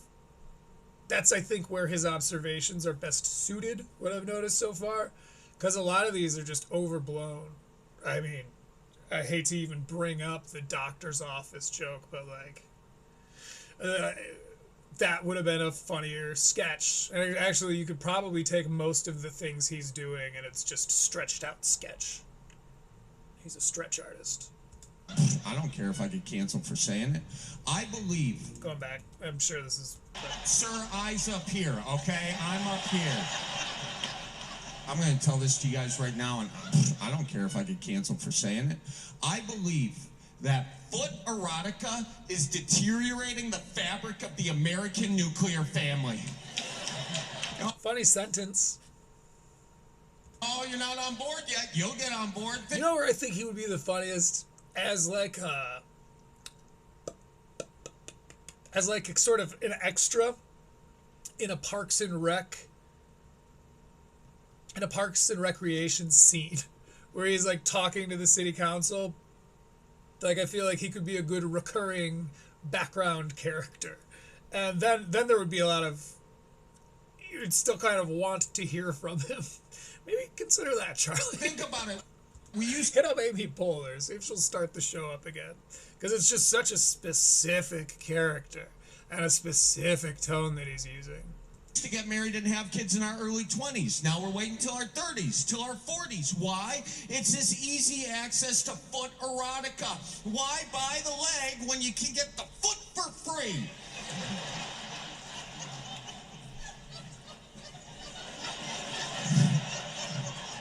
I can't wait to read the reviews of this show. I'll tell you that. Oh, they're mid. Yeah, we went to the Charlie Berens show. He started talking about foot fornication, for God's sake. Me and the missus, we are praying for his soul. I mean, honestly. Now, Linda did look him up. Apparently, the kid's got some nice arches, but you keep that stuff in the bedroom, you know? So, I'm sitting there in the deal, and I'm waiting to get stitched up, and I'm looking at these feet, and I'm like, you know, these aren't so bad. Maybe it was just the wrong angle. So I grab my phone, because, guys, you know it's all about the angle when you're sending fish pics and only fish pics. By the way, I'm pretty sure he's still in the van on the way to the hospital. This is like another one of his little, as he called it, spiralings. You know? So I take a picture, I put it on my Instagram story. I says, felt cute, might delete later. And then the doctor comes in and he stitches up my foot. And he sends me on my way. And then I got the bill. And if you remember, I didn't have health insurance. 8 stitches cost me $4,500. That's approximately $562.50 a stitch. Yes, I used the calculator. That's funny. And the doc says, come on back and I'll take those stitches out. Oh, no, you will not, sir. No, fool me once, shame on you. Fool me twice, I am using my buck knife. So I took out my stitches and then I got health insurance because I needed a tetanus shot. So there you have it. Oh, you guys are great. You guys are sweet. I really would call this more of a humorist's act. Because it's not like, I keep using the word bombastically funny. It's stuck at the top of my vernacular right now. You'll find that happens. Just trying them out, you know, taking it out for a test drive. But it's not bombastically funny. It's like, it's sort of quaint. It's kind of, it's clever. Yes, I hadn't thought of it that way. Which is why all of these, like, kind of long-winded jokes are ending in clapter. Because, again, his audience loves him. I gotta zoom in on him again. I don't see us. Okay, she looks like she's probably like 16 or something. So that's on the other side. I was gonna say I don't see anyone under 40 in the front row, except for this, who's probably someone's kid. I guess, you know, it is just a family. Yeah, he's a family-oriented comic, I guess. And maybe, as I said earlier, it's like, this does kind of feel like watching a PG movie. You know, you're like, oh, yeah, okay. You don't need profanity or like adult themes necessarily to make something entertaining, but the threat of them is nice. You know, the idea that like that could happen, or that it's not out of the realm of possibility that he's gonna say fuck. It's like, I don't know. Maybe that's just the fucking edgelord in me. Edgelad. Be kind. I love you. Elijah Craig was the... That's funny. They got your ass, Berens. Elijah Craig is over here blowing up your spot. I don't know if they sell brandy. Probably bourbon. Elijah Craig. Small batch. I'm not sure what the batch sizes are like over there. There's a little fucking coffin fly flying around right here, which I hate that on my screen. I'm hoping it'll go up over the lens at some point. We'll be able to see it. Shout it out if you spot him. Dakota? Okay, good. Is anyone out there from South Dakota? We'll call him Charlie because he's all over the place, a little bit annoying, but, you know, it's kind of fun. Kind of cute. We like having him around. Okay, good. This joke will work. So, be kind. Is anyone out there from South Dakota? Okay, good. This joke will work. So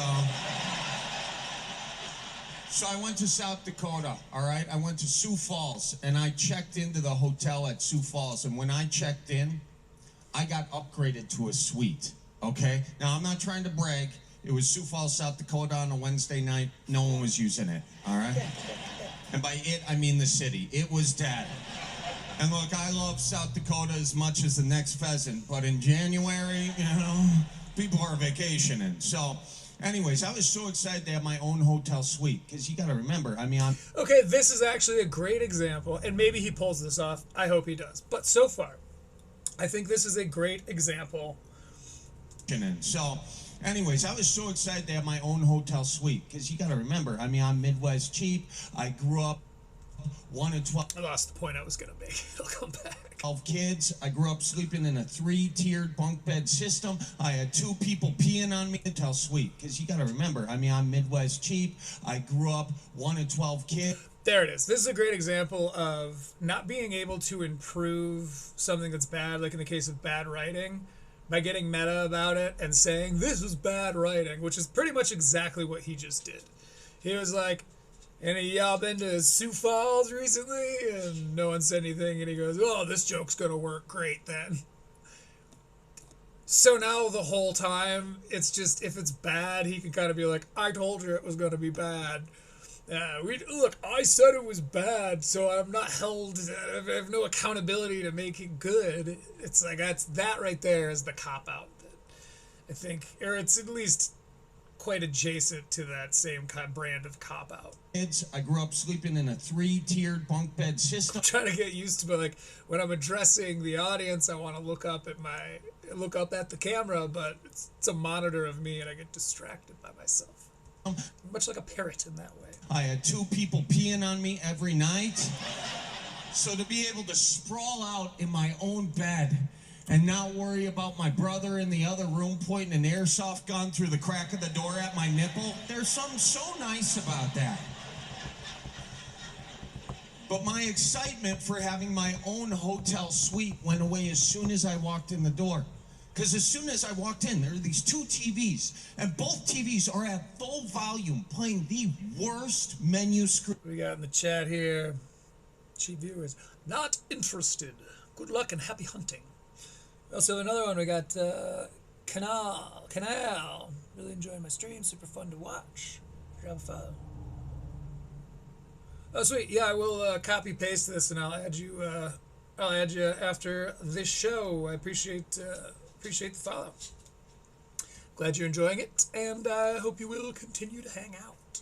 Green music. I'll add you on Discord after I'm done. Show must go on, as they say. You have ever heard in your I know you're probably going to try to sell me something, but I do appreciate the follow. So life. It was. I'll play ball.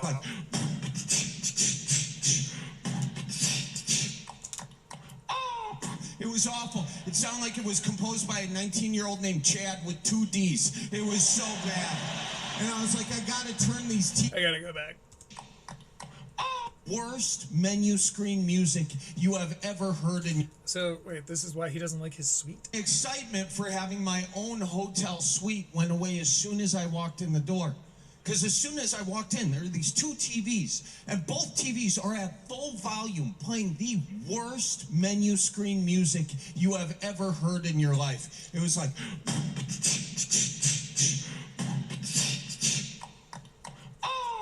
It was awful. It sounded like it was composed by a 19-year-old named Chad with 2 Ds. It was so bad. And I was like, I gotta turn these TVs off. And I can't find the remote control. And the longer I'm going without being able to find the remote control, I can just slowly feel it happening. I can feel myself turning into my dad. And I knew the exact moment it happened because I stopped calling it a remote control and I started calling it a clicker. You bet your ass. Okay. As soon as I said the word clicker, my shoes turned into white New Balances, and I was running around. I was like, where in the hell is the clicker? What, did it grow legs and walk away? You know, if it was a snake, it would have... It's funny because being someone with a diagnosed attention deficit, you'd think that I'd be... Well, the theory... You could present the theory of like, oh, well, they think similarly, so maybe they're able to track each other. But it literally is just, I think, more confusing for me. Because I get that, you know, he has his spiraling style. Which is, it's fine, you know, I think his material could be a little punchier. But, like, you know, being someone that goes off on these long-winded tangents, the 3rd time I've used some form of that word this stream, but on these, because that's what he does. He goes on these very tangential, which isn't bad, but I think for me at least, I'm 35 minutes into it, I'm getting a little tired. But I'll have to say again, that one bit, the doctor's office, once you lose credibility, I don't get to decide who my brain is willing to listen to. If you've annoyed me or like led me astray, like it just shuts off and I kind of have a very hard time tuning in. Continue to do it because, as I said, show must go on. But like that doctor bit really killed a lot of my brain's respect for what Charlie may have to say. Bit me in the ass by now. And hey, who turned the heat up? If you're cold, put a sweater on. Hold the damn because this is the Sioux Falls joke, but then I went to the hotel, and then at the hotel to the music, and now the music to the clicker, and it's like it's all, you know, I'm not saying that there's a problem with that. I'm not loving it, but I don't think it's flawed in its nature. But trying to having this style, I think, is what makes his doctor's office bit such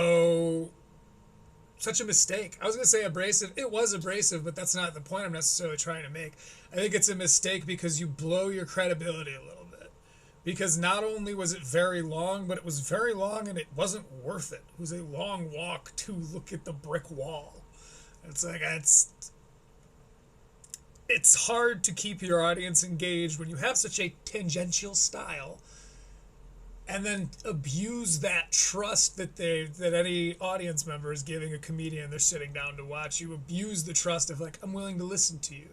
He went on for 5.5 minutes of just like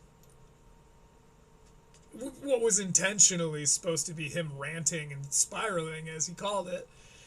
But I wish he had more self-awareness that actually is like his entire act.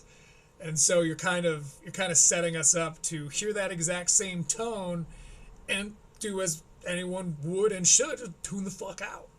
Flashlight straight. Do you know how expensive kids are? You could have been a Maserati towing a bass boat. How'd I do, Dad? Did I do good on that one?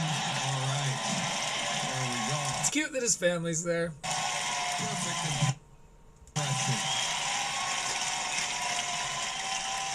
Now, here's what a sober person would have done in this moment.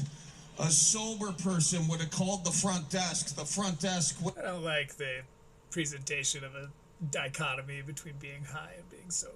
Would have told them where... But also, I did forget what I was about to say 5 minutes ago, so... Where the clicker is, it would have been done.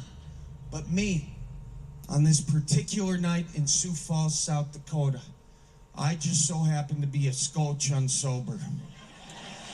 And so what I did is I grabbed my phone and I asked the internet to help me find my remote control. And as I zoomed in on the TV... Wait, he's high again in this story? Excuse me, Richard. Oh, excuse me, he's high in this story as well? Because the gummy thing was a setup for the hospital. And then we stopped, and then we went into, anyone been to South Dakota? You know, new premise. I don't think at any time he introduced that he was high. I don't really care enough to go back, but just an observation. Yeah, I could see right in front of me the whole time was my remote control, except it wasn't a physical remote control. It was a QR code on the TV screen, and that QR code I would use on my phone, and my phone would be what was wrong with a remote control? Well, you lose them, Charlie. But I took it as a learning moment. I did. I says, you know, folks, too often in life we are not living in the moment. We are so consumed on our little screens that we are missing the bigger picture on the bigger screen. You know, I thought that was a cute little joke. Go back. I have no idea what the fuck you just said. Consumed on our little screens. What was wrong with a remote control? But I took it as a learning moment. I did. I says, you know, folks, too often in life we are not living in the moment. We are so consumed on our little screens that we are missing the bigger picture on the bigger screen. You know, I thought that was a cute little joke, so... Let's call out a witticism, shall we? Thank you, yeah. Yo, fellas. Oh, and the ads. Oh, Charlie. I like YouTube tries to hold us hostage like this, where it's like, well, you're not paying for it, so We are going to try to convince you to stop enjoying this. Are you being very precious and cute? I love you so much. I love you. Go tell your sister what's up. Yeah. I love you so much. Okay. Skippable ads now. Let's do this. So I posted that to the internet, and then I turned my TVs off, and I went to bed. And if that's where this story ended, I wouldn't be telling it to you right now. Because here's the thing about posting a video image of a QR code that is the remote control to your television set onto the World Wide Web. Somebody out there is going to purchase you a pornographic film. Because I was dead asleep, and then all of a sudden I don't think anyone knew that was going to porn either. That's funny. I woke to Debbie Does the Buke right in my bedroom. I look over to my living room at that TV, and there's Debbie riding John Deere. At this point, I did call the front desk. I says, lady, I turned my TV into sexual touch tunes. You gotta help me. Touch tunes. Okay, I don't know. Funny, very, very funny concept. Definitely the best joke of the special. So far. Look, I think this is the greatest job I've ever had. And I don't say that lightly. I used to be a pretzel roller at Eeks. That's what I mean. Like, the tangential style can totally work. But to have a joke in your first act where you kind of train us all to not pay attention by, like, ranting and rambling and ranting and rambling in the exact same tone of voice in which you speak for the rest of your act, that ruins the journey for at least people like me, where I'm like, I don't know. But the counterpoint to that is that he's made that tangential style very, it makes it work here in a really, really potent way, because it started South Dakota, and went through all the things to get us into the hotel room, and then that punchline, in my opinion, was very, very worth it, because he presented all of the information, what seemed like a ramble. He was presenting information the whole time, including having multiple screens in his hotel room, where he's like, there was a TV over there and a TV over there, and they were all playing the worst music. The worst music thing, I was kind of like, that was a weird way to go, but it was a very subtle way to introduce the character that is the TV, which ends up being crucial for the punchline. Very well written. There's your Emmy-winning journalist pen right there, Berens. That was good shit. In the ends, okay? The plus side is I get to do this. The downside is I'm away from my family. And I got so many people in my family that I love. I gotta go back. Job I've ever had. I gotta get better at that. After I do my little addressing of the camera, I'll go back first. And I don't say that lightly. I used to be a pretzel roller at Annie Ann's. Look, I think this is the greatest job I've ever had. And I don't say that lightly. I used to be a pretzel roller at Annie Ann's. Okay? The plus side is I get to do this. The downside is I'm away from my family. And I got so many people in my family that I love dearly. And there's other people in my family too. Like, one of them guys is my Uncle Jack. Okay, now my Uncle Jack, first of all, he's not technically my uncle. Technically, he's a second cousin, but he insists I call him Uncle. And he's got way too many guns with the serial number scratched off that I just call him Uncle. My Uncle Jack, he's one of them guys, he talks like this. He talks like, better hope none of that's true. hey there, guy, how you doing there? You want no money? Oh, yeah, you see them deer out there? Oh, deer, let me get you a beer, will you? I swear to God, if he makes it like this joke, I'm gonna lose it. He talks like a didgeridoo. Didgeridoo is funny. It's better than I thought. It was like, he talks like the lady from the 90s with the butt. He talks like he's got a little Beetlejuice in his throat. Oh, I thought he was gonna do it. That's only 2. If he goes 3, we could hit it. Trying desperately not to drown in the hot tub of chewing tobacco. What else does he sound like, Charlie?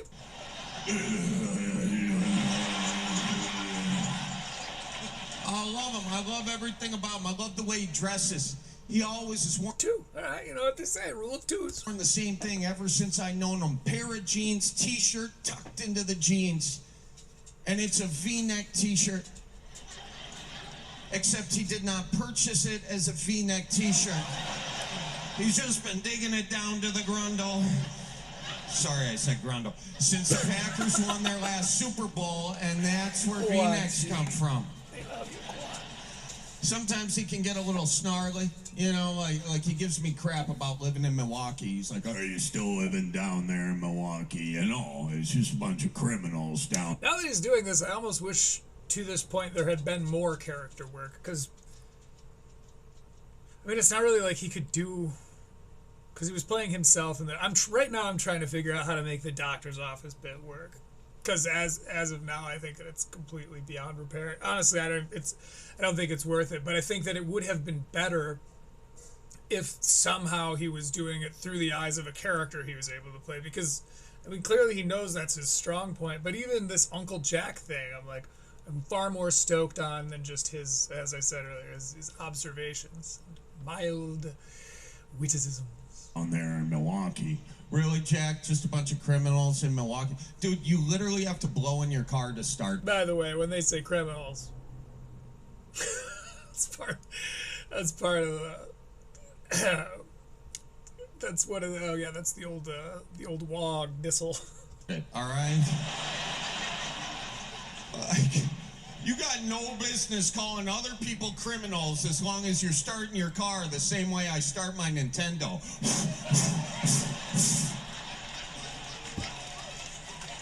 He did, which like you would do with the old N64 cartridges. Actually, probably all the old cartridges, even Game Boy games.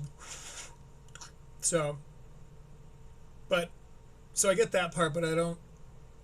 Where does that relate to a car? Like, oh, it's a DUI thing, maybe? We have to like blow into the breathalyzer? I wouldn't have done this. Just make it less harmonica.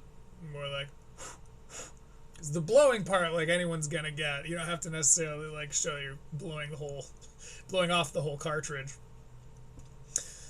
Whatever. It's an 8-bit. You ask your mom why that's funny, okay?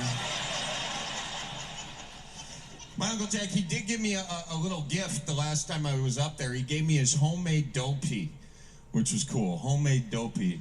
Okay, we have more... Saying dough pea as in female deer. More confused faces than I was expecting here, Wisconsin. Dough pea, it is the pea of a lady deer. Homemade dough pea. Now, how he made that at home, I don't really want to know, but... that was the last time I tried his bathtub gin. I can tell you that much.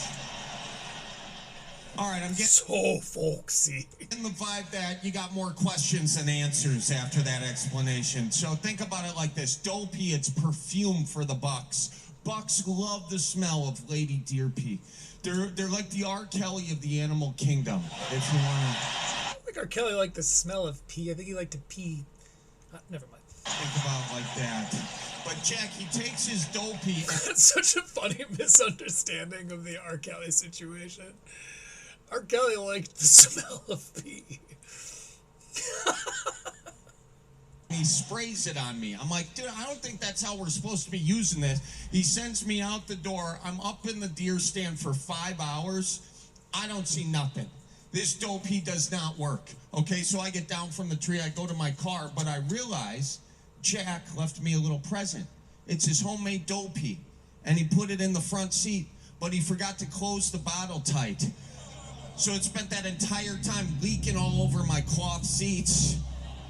Car surrounded in deer. Yeah, I have cloth seats. You shut your mouth.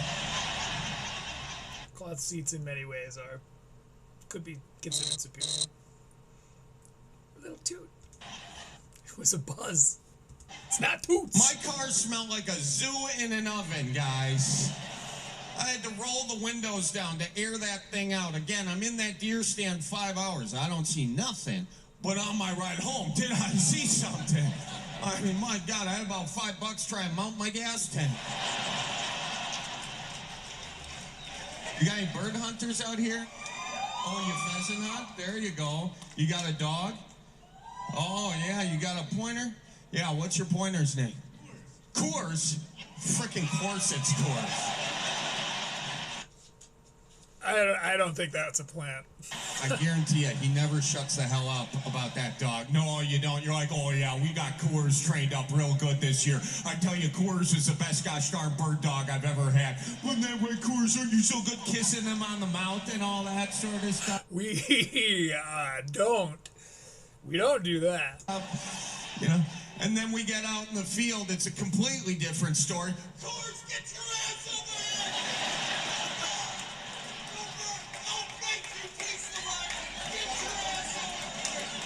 He's got the electric shock collar just...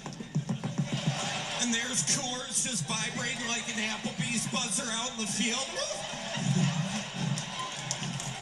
Well, now I'm a little suspicious. Because that's like a long rant to do. If this is crowd work, then Charlie should do more of that. Because if he's just winging this, if this is improv and he's just in the zone right now, like... is far stronger than most of his other written material, in my opinion. This is... if he's ad-libbing right now, he's fucking good. Because it started off like, does anybody hunt? So again, it's either a really specific plant, but like these kids look young, like they just look like they're audience members. I guess there'd be no way of knowing, but... yeah, I think he's just running and gunning this, dude. Oh, animal abuse. Now, look, eventually Coors is going to do his job. Coors is going to go on point. And you, my guy, you're going to be so excited that you're also going to go on point. All right? And you'll be like, all right. This is written. There's no way that he... not that was, like, mind-blowingly clever or anything, but, like... I very much suspect that this is not organic crowd work, which, as we said in the last episode, I believe is a sin. Everybody get around. We are not missing this, all right? So you get a nervous hunter here, and you get a nervous hunter here, and you get a nervous hunter here. He's even using the mic stand right now. I think that's a plant. That's pretty damning, Charlie. And you get a nervous hunter. You went a little too hard on this one. Here.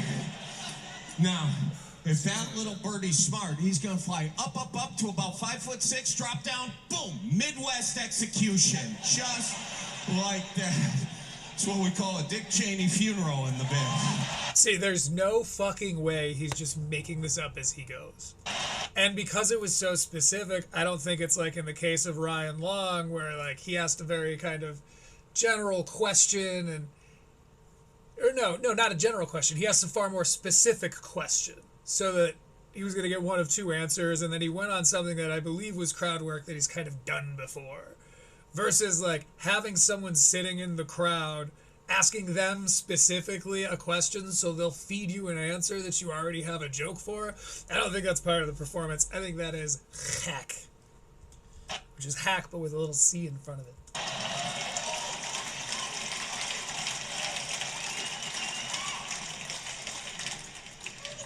Sky high prices are up.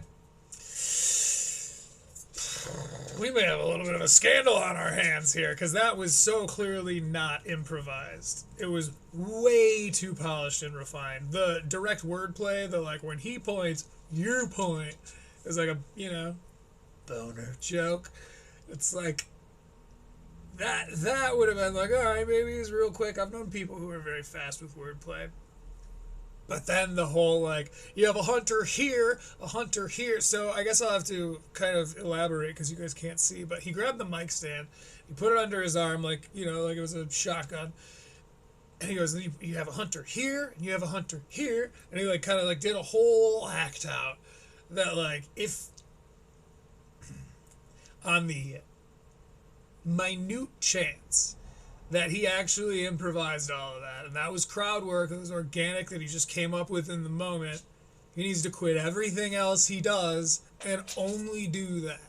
Because that was very, very smooth. It felt, I mean, again, if I'm accusing you of having a plant, then it's probably a pretty polished, it comes off of quite polished. And I've seen other examples of this. And also, the other comics that I think have done this, Chris D'Elia, Ryan Long, I think they're more weathered comedians, stand-up comics, than Berens. And I think that might be why, if indeed this is a plant, I think that's why he didn't know how to like hide this better, because he had he knew the concept could work, but he's not as wizened, I was gonna say, but he's not as used to the art. He doesn't really have that adept of a hand. He's not quite that good yet. It just feels so ham-fisted there. Funeral in the bed. And the Dick Cheney funeral, like, what, you have fucking Dick Cheney on your mind, I guess, because it was a bird hunting accident, but, like, Dick Cheney was the vice president 20 years, stopped being the vice president over 20 years ago. No, less than that, still, though. The other day I said, I'm still thinking about it 20 years later. And it wasn't until I was having some bathroom thoughts later that I was like, 20 years? I meant 30. Oofda. Anyway. You can't sit here and call everyone else out and not call me on my own bullshit. That would be hypocritical. I like hunting. I like fishing. Fishing, we grew up fishing. My dad used to do this fun thing, like he'd put fishing tackle underneath our pillows, you know? So like I'd wake up with the bobbers, and my brother would wake up with a pierced ear. It was pretty cool. It was pretty cool. Because of fishing hooks. But I'll tell you guys this about being in a family of 12. There's 2 generations in a family of 12, okay? There's the older kids, the ones that were raised right. And then there's everyone else, and I don't know who the hell raised them, to be quite honest with you. The older ones, we were raised, you know, the way my dad was raised in a lot of ways. And my dad, he'd be out there 8 years old. They didn't have a lot of money, so he started a business digging for worms, just digging. Rain. When he heard the sound of rain, he heard the sound of money. My dad, he would pay his siblings a penny a day. He was a fascist from a very early age. And that's how he raised the older kids. But the younger kids, like I said, I don't know what happened. Like, I was over at my folks' house the other day, and my little sister was there, the youngest, Ellie, the princess, and she goes up to my parents and says, "Good night, Mom and Dad. I love you." And my mom said, "I love you," because she's weak. But my dad also said, "I love you." And I was like, what the... Now, don't get me wrong, we were told I love you as kids. We were, like, if I said, "Good night, Mom and Dad, I love you," my mom would say, "I love you." And my dad would say, "Okay." My mom told me I love you every single day, but my dad, he's like a lot of Midwest dads out there. He needed a special occasion to say I love you, you know? That is super common. My dad was the man, but it is very common. Like a death or a near drowning. Or a Packers playoff win, you know? He wasn't just handing out "I love yous" all willy-nilly on a Tuesday night. By the way, go Lions. Freaking kidding me now? I was so sad because I thought I had lost the dad that I had always known. But then there was a glimmer of hope. My dad came over to my house to help me do some drywall. And a couple weeks before that, he had gifted me this beautiful family heirloom table, and he refinished the top of it. And he wanted me to know that he refinished the top of it. He's like, "You see this? That's good wood, okay? I don't want you scratching it. I don't want you denting it. I don't want you putting cups on it without a coaster. I don't care if it's hot. I don't care if it's cold. You got it? You're not going to scratch it. You promise me you're not going to scratch it." Do you guys ever get a gift from your parents and wish you weren't getting that gift halfway through? I promised him I would not scratch the table. This is really family reunion the tone of like family reunion comedy or like a wedding speech show, like a very well written wedding speech. Don't get me wrong, but it's pertains so specifically to he and his family and their shared and respective perspectives. Just to say, like, from their viewpoints, this is so specific to them. And when I'm like having 12 siblings, like, oh, fucking, okay, crazy. And then even the 12 siblings thing was like, okay, because he was kind of, the message behind the whole joke itself was like fairly universal. The like, oh, we were raised like this, and then my younger siblings were raised like this. But like now the table thing, like, okay, yeah, you've been given a gift. It just seems like he's like jokingly airing some kind of family grievance. At least that's the feeling I get. I gotta get the feeling I'm sitting at somebody's dinner table and they're all like joking about something that happened, and I'm kind of going. moved it into my place, I scratched the table immediately on the door frame. So you know where this is going. My dad comes over. He does the typical dad things. When he walks in the house, he turns down the heater a couple knots. He looks up at the lights on. He goes, the hell's the matter with you? This place is lit up like a Polish church. What's your problem? And then he sees the scratch on the table. First he does a double take, and then he does one of these numbers.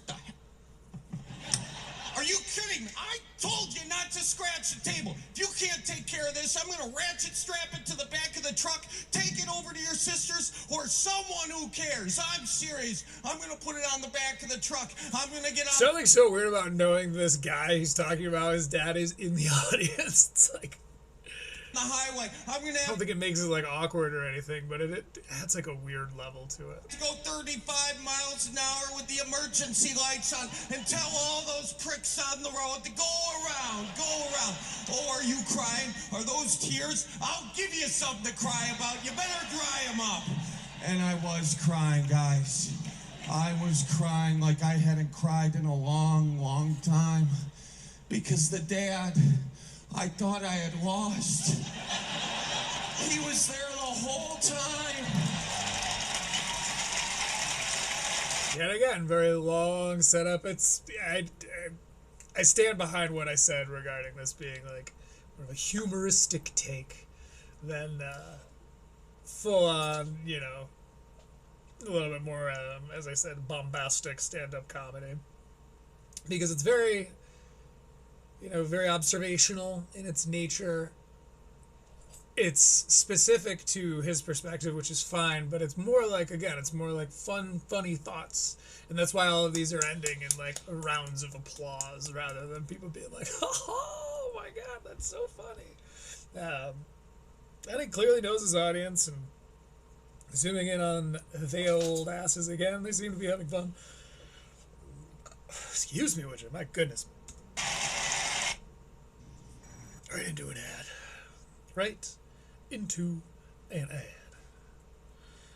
Here we go. Boom, boom. Well, it's tough being away from home, guys. We're up to 3 followers and I think 19 subscribers over on YouTube. So if you'd like to join that growingly small but loyal cool number, please do. Guys, See, that's just get better at it. you miss big things. You do. And like my sister, she had her first baby recently. Don't worry, I'll tell her one of you clapped. And It's the third time he's done that. It is getting a little tired, where he'll just like say something, you know, say a line, and then when the audience is just listening and they're not like, yeah, he's like, oh, well, you know, I sort of, oh, okay, didn't ask me why I went to the ER. You know, I'll tell my sister one of you clapped. It's like, okay, all right, I get it. my brother, he had his third child recently, and he had a boy and he had a girl. But for the third child, he wanted to wait to find out the sex when it came out the deal. That's the medical terminology for that procedure. Here's how my brother revealed the sex of his third baby to the family. He sends a full frontal picture to the family text chain. I was in a meeting. I was sharing my screen. I I said, Oh, shit. oh, hang on, guys. I think my brother had a boy. Like, oh my gosh, he had a boy. Jeez Louise, dude, I get it. He's hung like a hamster. Congratulations. I wanted to be on the baby registry, not this one. What is your problem? All right, that's a bit of an exaggeration right there. I don't want to be on the baby registry. I am so sick of all these registries. I know I might lose some of you good folks out here saying this, but I am done with the registries. In my family, if you get engaged, you get a registry. If you get married, you get a registry. If you have a baby, you get another registry with more free gifts. I'm like, you guys have good jobs. You're getting married. You're having kids. I think you have your lives together. Okay, when can we stop doing registries for all the people who have their lives together and start doing registries for all of us that don't have our lives together? Thank you. Thank you. Where are the I just got laid off because a robot took my job registries? Where are the I just got my truck repoed registries? Where are the I'm still a Bears fan for God knows what reason registries? Where are the divorce registries? I have been divorced for several years. I've got 3 samurai swords on my wall, but only 1 butter knife. Where is my registry? Do you guys know what it's like when your butter knife's in the wash and you gotta make a PB&J with a freaking samurai? He's using the mic stand again. Sword. It is not as easy as it looks. Forget the not.com. How's about the notdoingsohot.com? Sign me up for that. And I'll tell you this too, it's tough being the only divorced guy in a big Catholic family. It is, because people treat you different. This is, you know, again, there are funny moments to it. It is far more Berbiglian than it is Chapelaic. I'll give you a sec to work through that. They do. Like we got this family vacation we go on every year. And we have a rule in family vacation. And that's that your fiance can come on family vacation, but they can't sleep in the same bed. No, because we're Catholic. And our favorite game to play is pretend. And, oh, there, my Catholics. It's nice to see you guys. I'm going to have to go back for that one. And that's that your fiance can come on family vacation, but they can't sleep in the same bed. No, because we're Catholic. And our favorite game to play is pretend. And, oh, there, my Catholics. It's nice to see you guys. Good to see you. And I'll see you all again in purgatory for laughing at that joke. No, but my daddy came up to me and he said, Charlie, Maggie's coming on vacation this year. She's bringing Brian, and we don't have enough beds. And I was like, how's this my problem? He said, we don't have enough beds. Brian is coming, so we don't have enough beds. So, again, this guy would kill it at a family reunion. It's like he's, oh, okay, that's very funny. Like, I don't know, it's... I find myself a little exhausted by listening to all of his colloquialisms, his folksy tales. We are about 10 minutes from the end on here, which is dope, but my camera is losing battery as we speak, so I'm going to go ahead and adjust this real quick. By the way, what do you think of the intro music? Pretty freaking cool, right? Like a little 12-bar blues to get you in the comedy reviewing mood. Boom, boom, boom, boom, boom, boom. Okay, there we go. Charging. Excellent. Almost excellent. Okay, sorry about that. We will jump back in now. I was like, so what? I'll just sleep in a tent? He said that would be great. I was like, dude, Brian's been in this family, what, 2 years? I've been in this family since the late 80s, man. I am not sleeping in a tent. So there I was. Sleeping in a tent. Sleeping in the literally just gonna do that. Oh, fucking. divorce I missed it. That would have been funny. tent. The only place I could put my tent was on a hill. And if you're a camper, you know you sleep with your head up the hill. So there I was, just on a downward slope in this tent by myself. It was a little too symbolic for my place in life at this time. And I just had these dreams all night of being an Olympic loser. Just...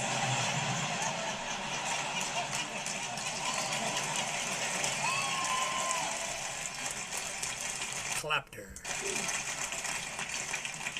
And I'll tell you guys this. One of the silver linings in being the divorced guy in the family is you get to spend your time doing other things. And I spent a lot of time hanging out with that lady right there, my Grandma Sue. Now Grandma Sue's having a riot. She is at cheesing. We've become like best friends, guys. Best friends, you know? And don't get me wrong, I have friends, okay? But my friends are all married and have kids. But Grandma Sue likes to gamble and has handicapped parking, so... Yeah, that's the dock I'm tying this boat up to. Grandma calls it rock star parking. And it is rock star. When I take Grandma and her gals to the casino, we are nothing if not rock stars. Because each one of these ladies has a whole freaking pharmacy in their purse. I mean, if we get pulled over on the road, I gotta watch out, because we got more drugs in that car than a Motley Crue tour bus. It is wild. And as soon as I... Again, and the cousins all laugh. Oh, I don't know. That is the whole PG issue, I think. Where when there's no edge to it at all, I don't know. At least in my little demographic over here, I'm like, oh, this is fun. It's just kind of exhausting. Very wholesome. Very wholesome. There are some very, very clever moments to it. I'll get to my summary when this is all done, but yeah, it's... I parked the car. Well, now it's time to collect Charlie's pill tax, you know? You guys ever pop the Thursday just to see what would happen?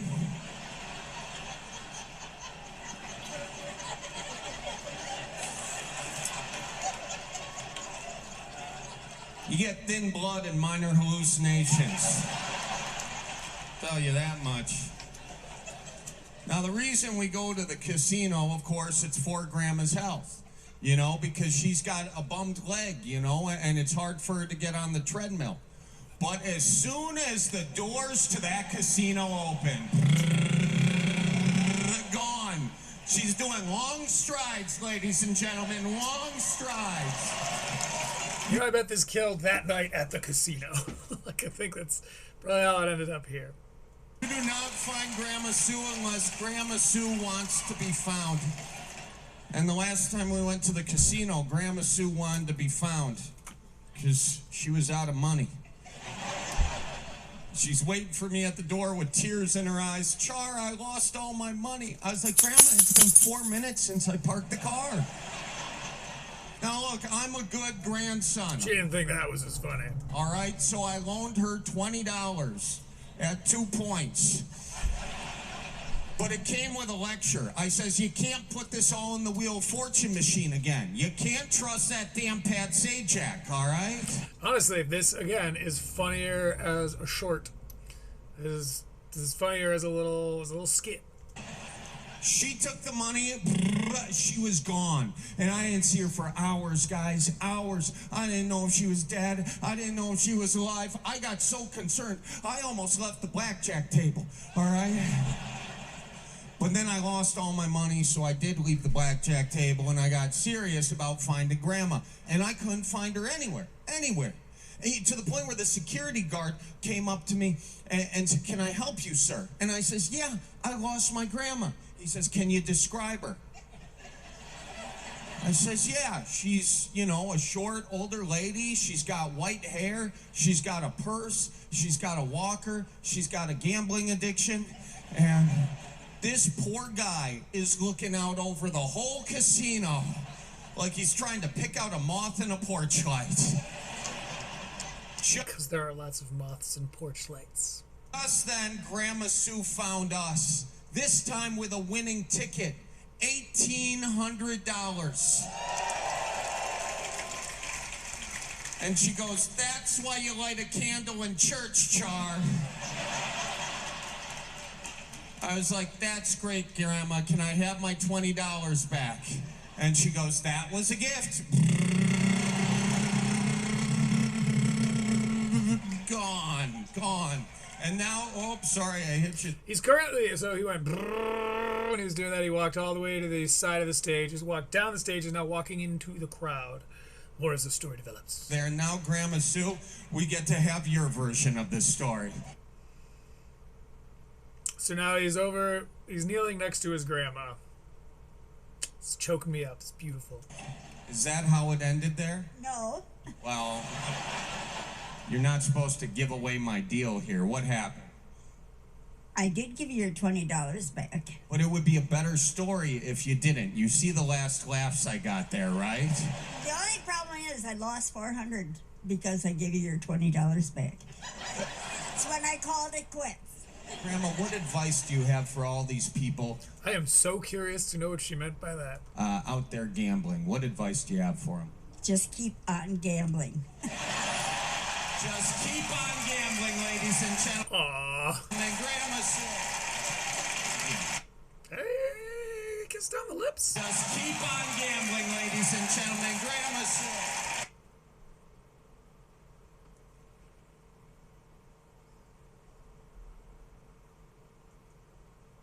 That's troubling. The funniest. Oh, God. I don't think I'm going to be able to find a way to get you to be able to see this. If you want to, time code 5649. Charlie Berens Neighborly Full Special 2025. That's an on the lips kiss with his grandma. The whole him hanging out with his grandma I think is super sweet. Makes me want to call my grandma, but the kiss on the lips is Just keep on that's weird. gambling, ladies and Fucking weird over in Wisconsin, bruv. gentlemen. Grandma said. Hey, sweetie. There you have it. Keep her moving and keep on gambling. And I Get her done. tell you guys that one of the nice things about hanging out with my grandma is we've got to talk a lot about my grandpa Bob. You know, my grandpa Bob, he passed away a few years ago, but that's what keeps the memories alive. You know, like there was a tornado in Fond du Lac. All of Fond du Lac's crap was in my grandparents' yard, and we all of it, okay? And we were going up there to help clean up, and there was a grill from a Weber and a grill from a Chevy. There was siding, there was roofing, there were these lawn chairs that flew in from the 80s somehow. And I was like, Grandpa Bob, this is terrible. And he goes, terrible? No. Why go to Goodwill when Goodwill go to you? And we picked all that crap up and we moved it right into my grandpa's garage. Now, my grandpa's garage, he had 2 of everything you never need. Cracked 5-gallon buckets, empty cans of WD-40, 2 paintbrushes hanging from the rafters so the 2 cars didn't hit the 2 broken lawnmowers. He had 2 things of C batteries. Who has C batteries anymore? A guy with 2 broken Billy Basses, that's who. He had 2 of everything you never need. Billy Bass. It's like a Cracker Barrel waiting area toy. You know, it's the bad mouth Billy Bass where you press it. I think he sings songs. My grandma and grandpa have one too, honestly. But yeah, he either says profanities or I think he sings Hound Dog or something. I don't know. His garage was like Noah's. Oh no, he does. He sings fish-based parodies of classic songs. Take me to the river. I guess you don't have to parody. Drop me in the water. It's just as is kind of works for old Billy Bass. But that's fun Midwest fact what he's talking about. Bizarre. I'm sure they obviously have them everywhere else, but like I doubt they're as common as they are up in the mighty north. Except this was all the stuff God wanted to drown. And then afterwards, Grandpa, he made us lunch. And his idea of lunch was a box of donuts and a cold stick of butter. And we watched him cut that cold stick of butter into tiles. And we were like, why is Grandpa cutting us cold butter? Turns out one for us.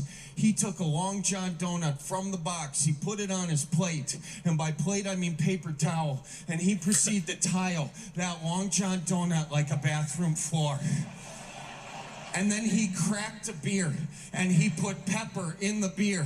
And he said, I can't put salt and an egg in here anymore. The doctor says it's not good for my health. He then drank a beer and ate that whole damn buttered donut. And me and my siblings were looking at each other like, I think we better enjoy every moment we have left with Grandpa. My Grandpa Bobby served in Korea. All right, we're in the last 5 minutes of this thing. Oh my God, it's a lot. This kind of has the feeling of like going to your friend's family reunion or something, you know what I mean? Like, again, it's a lot of information without a lot of payoff. The information I'm never really going to need for anything. Like, it's like, okay, I know so much about this family. There's so much background info on this. All to be like, my dead grandpa had some unhealthy habits. Like, well, I don't know. Charlie is very likable. This whole thing is proved to be pretty exhausting. But that tends to be the case with a lot of these specials.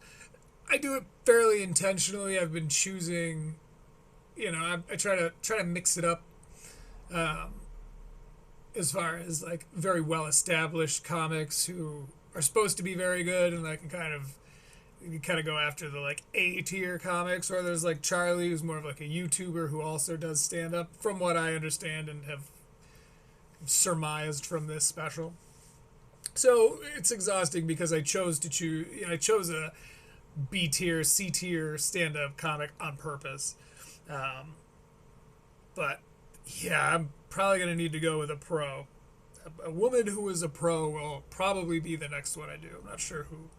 My grandpa, not Ali Wong, was flight, because I've watched her special on request of somebody else, and yeah, there's this moment in a comic, or there's this point in a comic's career where their audience will just kind of like carry them through mostly anything. There's cancellations and blah blah blah, Me Too's, yada yada yada. But when it comes to like their material, their audience is just there to see them, and they're gonna love them no matter what. And Ali Wong's been very famous for a long time, and I think it shows. Yeah. Anyway, so I've already seen that. I won't be reviewing it. I didn't find it to be compelling, but we will find a professional comedian who is a woman. Maybe Jordan Jensen's special? Does she have one out? I like Jordan Jensen. We'll see. Back from Korea, there was so much turbulence that he never flew again. And we were all like, Grandpa, you can fly now. It is safe. This was a few years ago. We're like... Because there's the planes, the Boeing planes or whatever. What do you want me to do?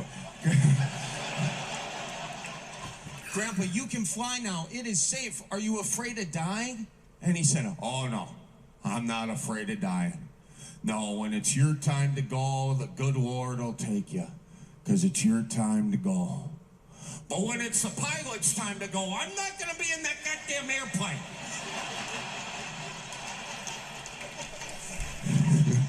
So much wisdom in a bumper sticker comedy. Our grandparents' guys. Now, eventually, it did come time for my Grandpa Bob to go. On his last day with us, my dad came up to Fond du Lac to take him to the hospital, and he got him in the car, and he wasn't looking too good. And so my dad said, I'm going to get you an overnight bag because you might have to spend the night in the hospital.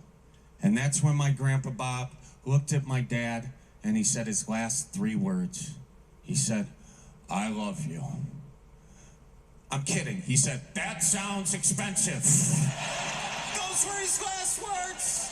That sounds expensive.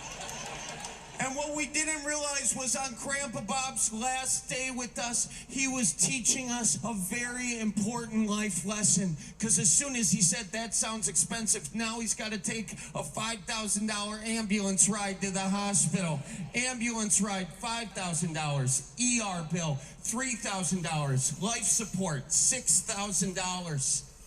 But skipping out on the bill and doing a die and dash right to heaven, ladies and gentlemen, that is priceless. Thought he was going to say that's Midwest cheap. Damn. I mean, it's still in the theme, but, like, that's priceless. Isn't that, like, a reference to a commercial from a decade ago? Appleton, thank you so much for coming out. Thank you so much. And just like that, suddenly as it began, as sleepily as it began, it was over. I have thoughts. As I said, Charlie Berens, he's a funny fucking guy. He's a very clever guy with a unique perspective. I like his character work, and those two things really lend themselves to sketch comedy, which is why I think he really excels at those, you know, on TikTok and YouTube Shorts and all that. That said, I think Charlie is funny. I think this special was mid at best. The material, aside from the hotel TV joke, the material was monotone. It was just all kind of in this story and this and well, and I'll tell you one thing, and it just kind of kept that, you know, that volume, that tone the entire time. I'm sure that he'll probably keep coming out with specials, and I'm sure they'll all sell out. How many views does this have? 390K views in 2 weeks. So he's not hurting, you know. But again, just like in the case of Ali Wong I was just describing, he has an established base, and so as proven here, no matter what he writes, the crowd is always going to love it.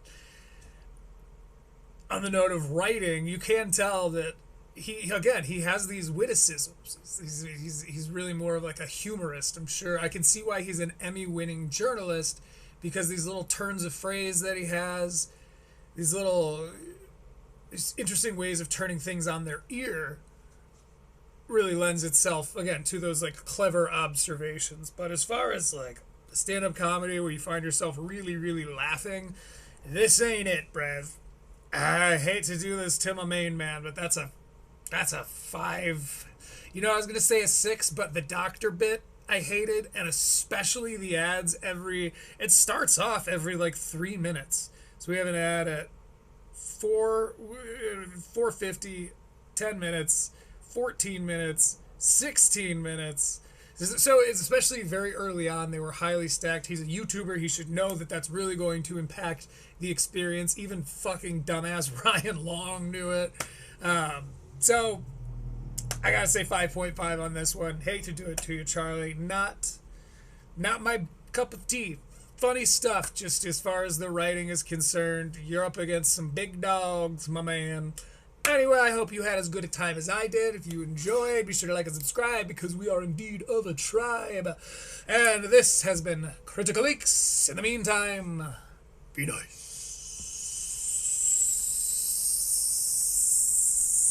Wait for it. Be nice. Be nice. Theme music. We almost nailed that one. We're gonna get better at the theme music. Stop boogie the boogie the boogie the boom.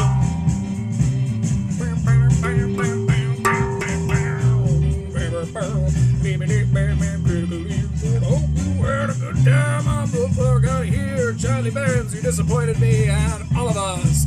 Have a good one, motherfuckers.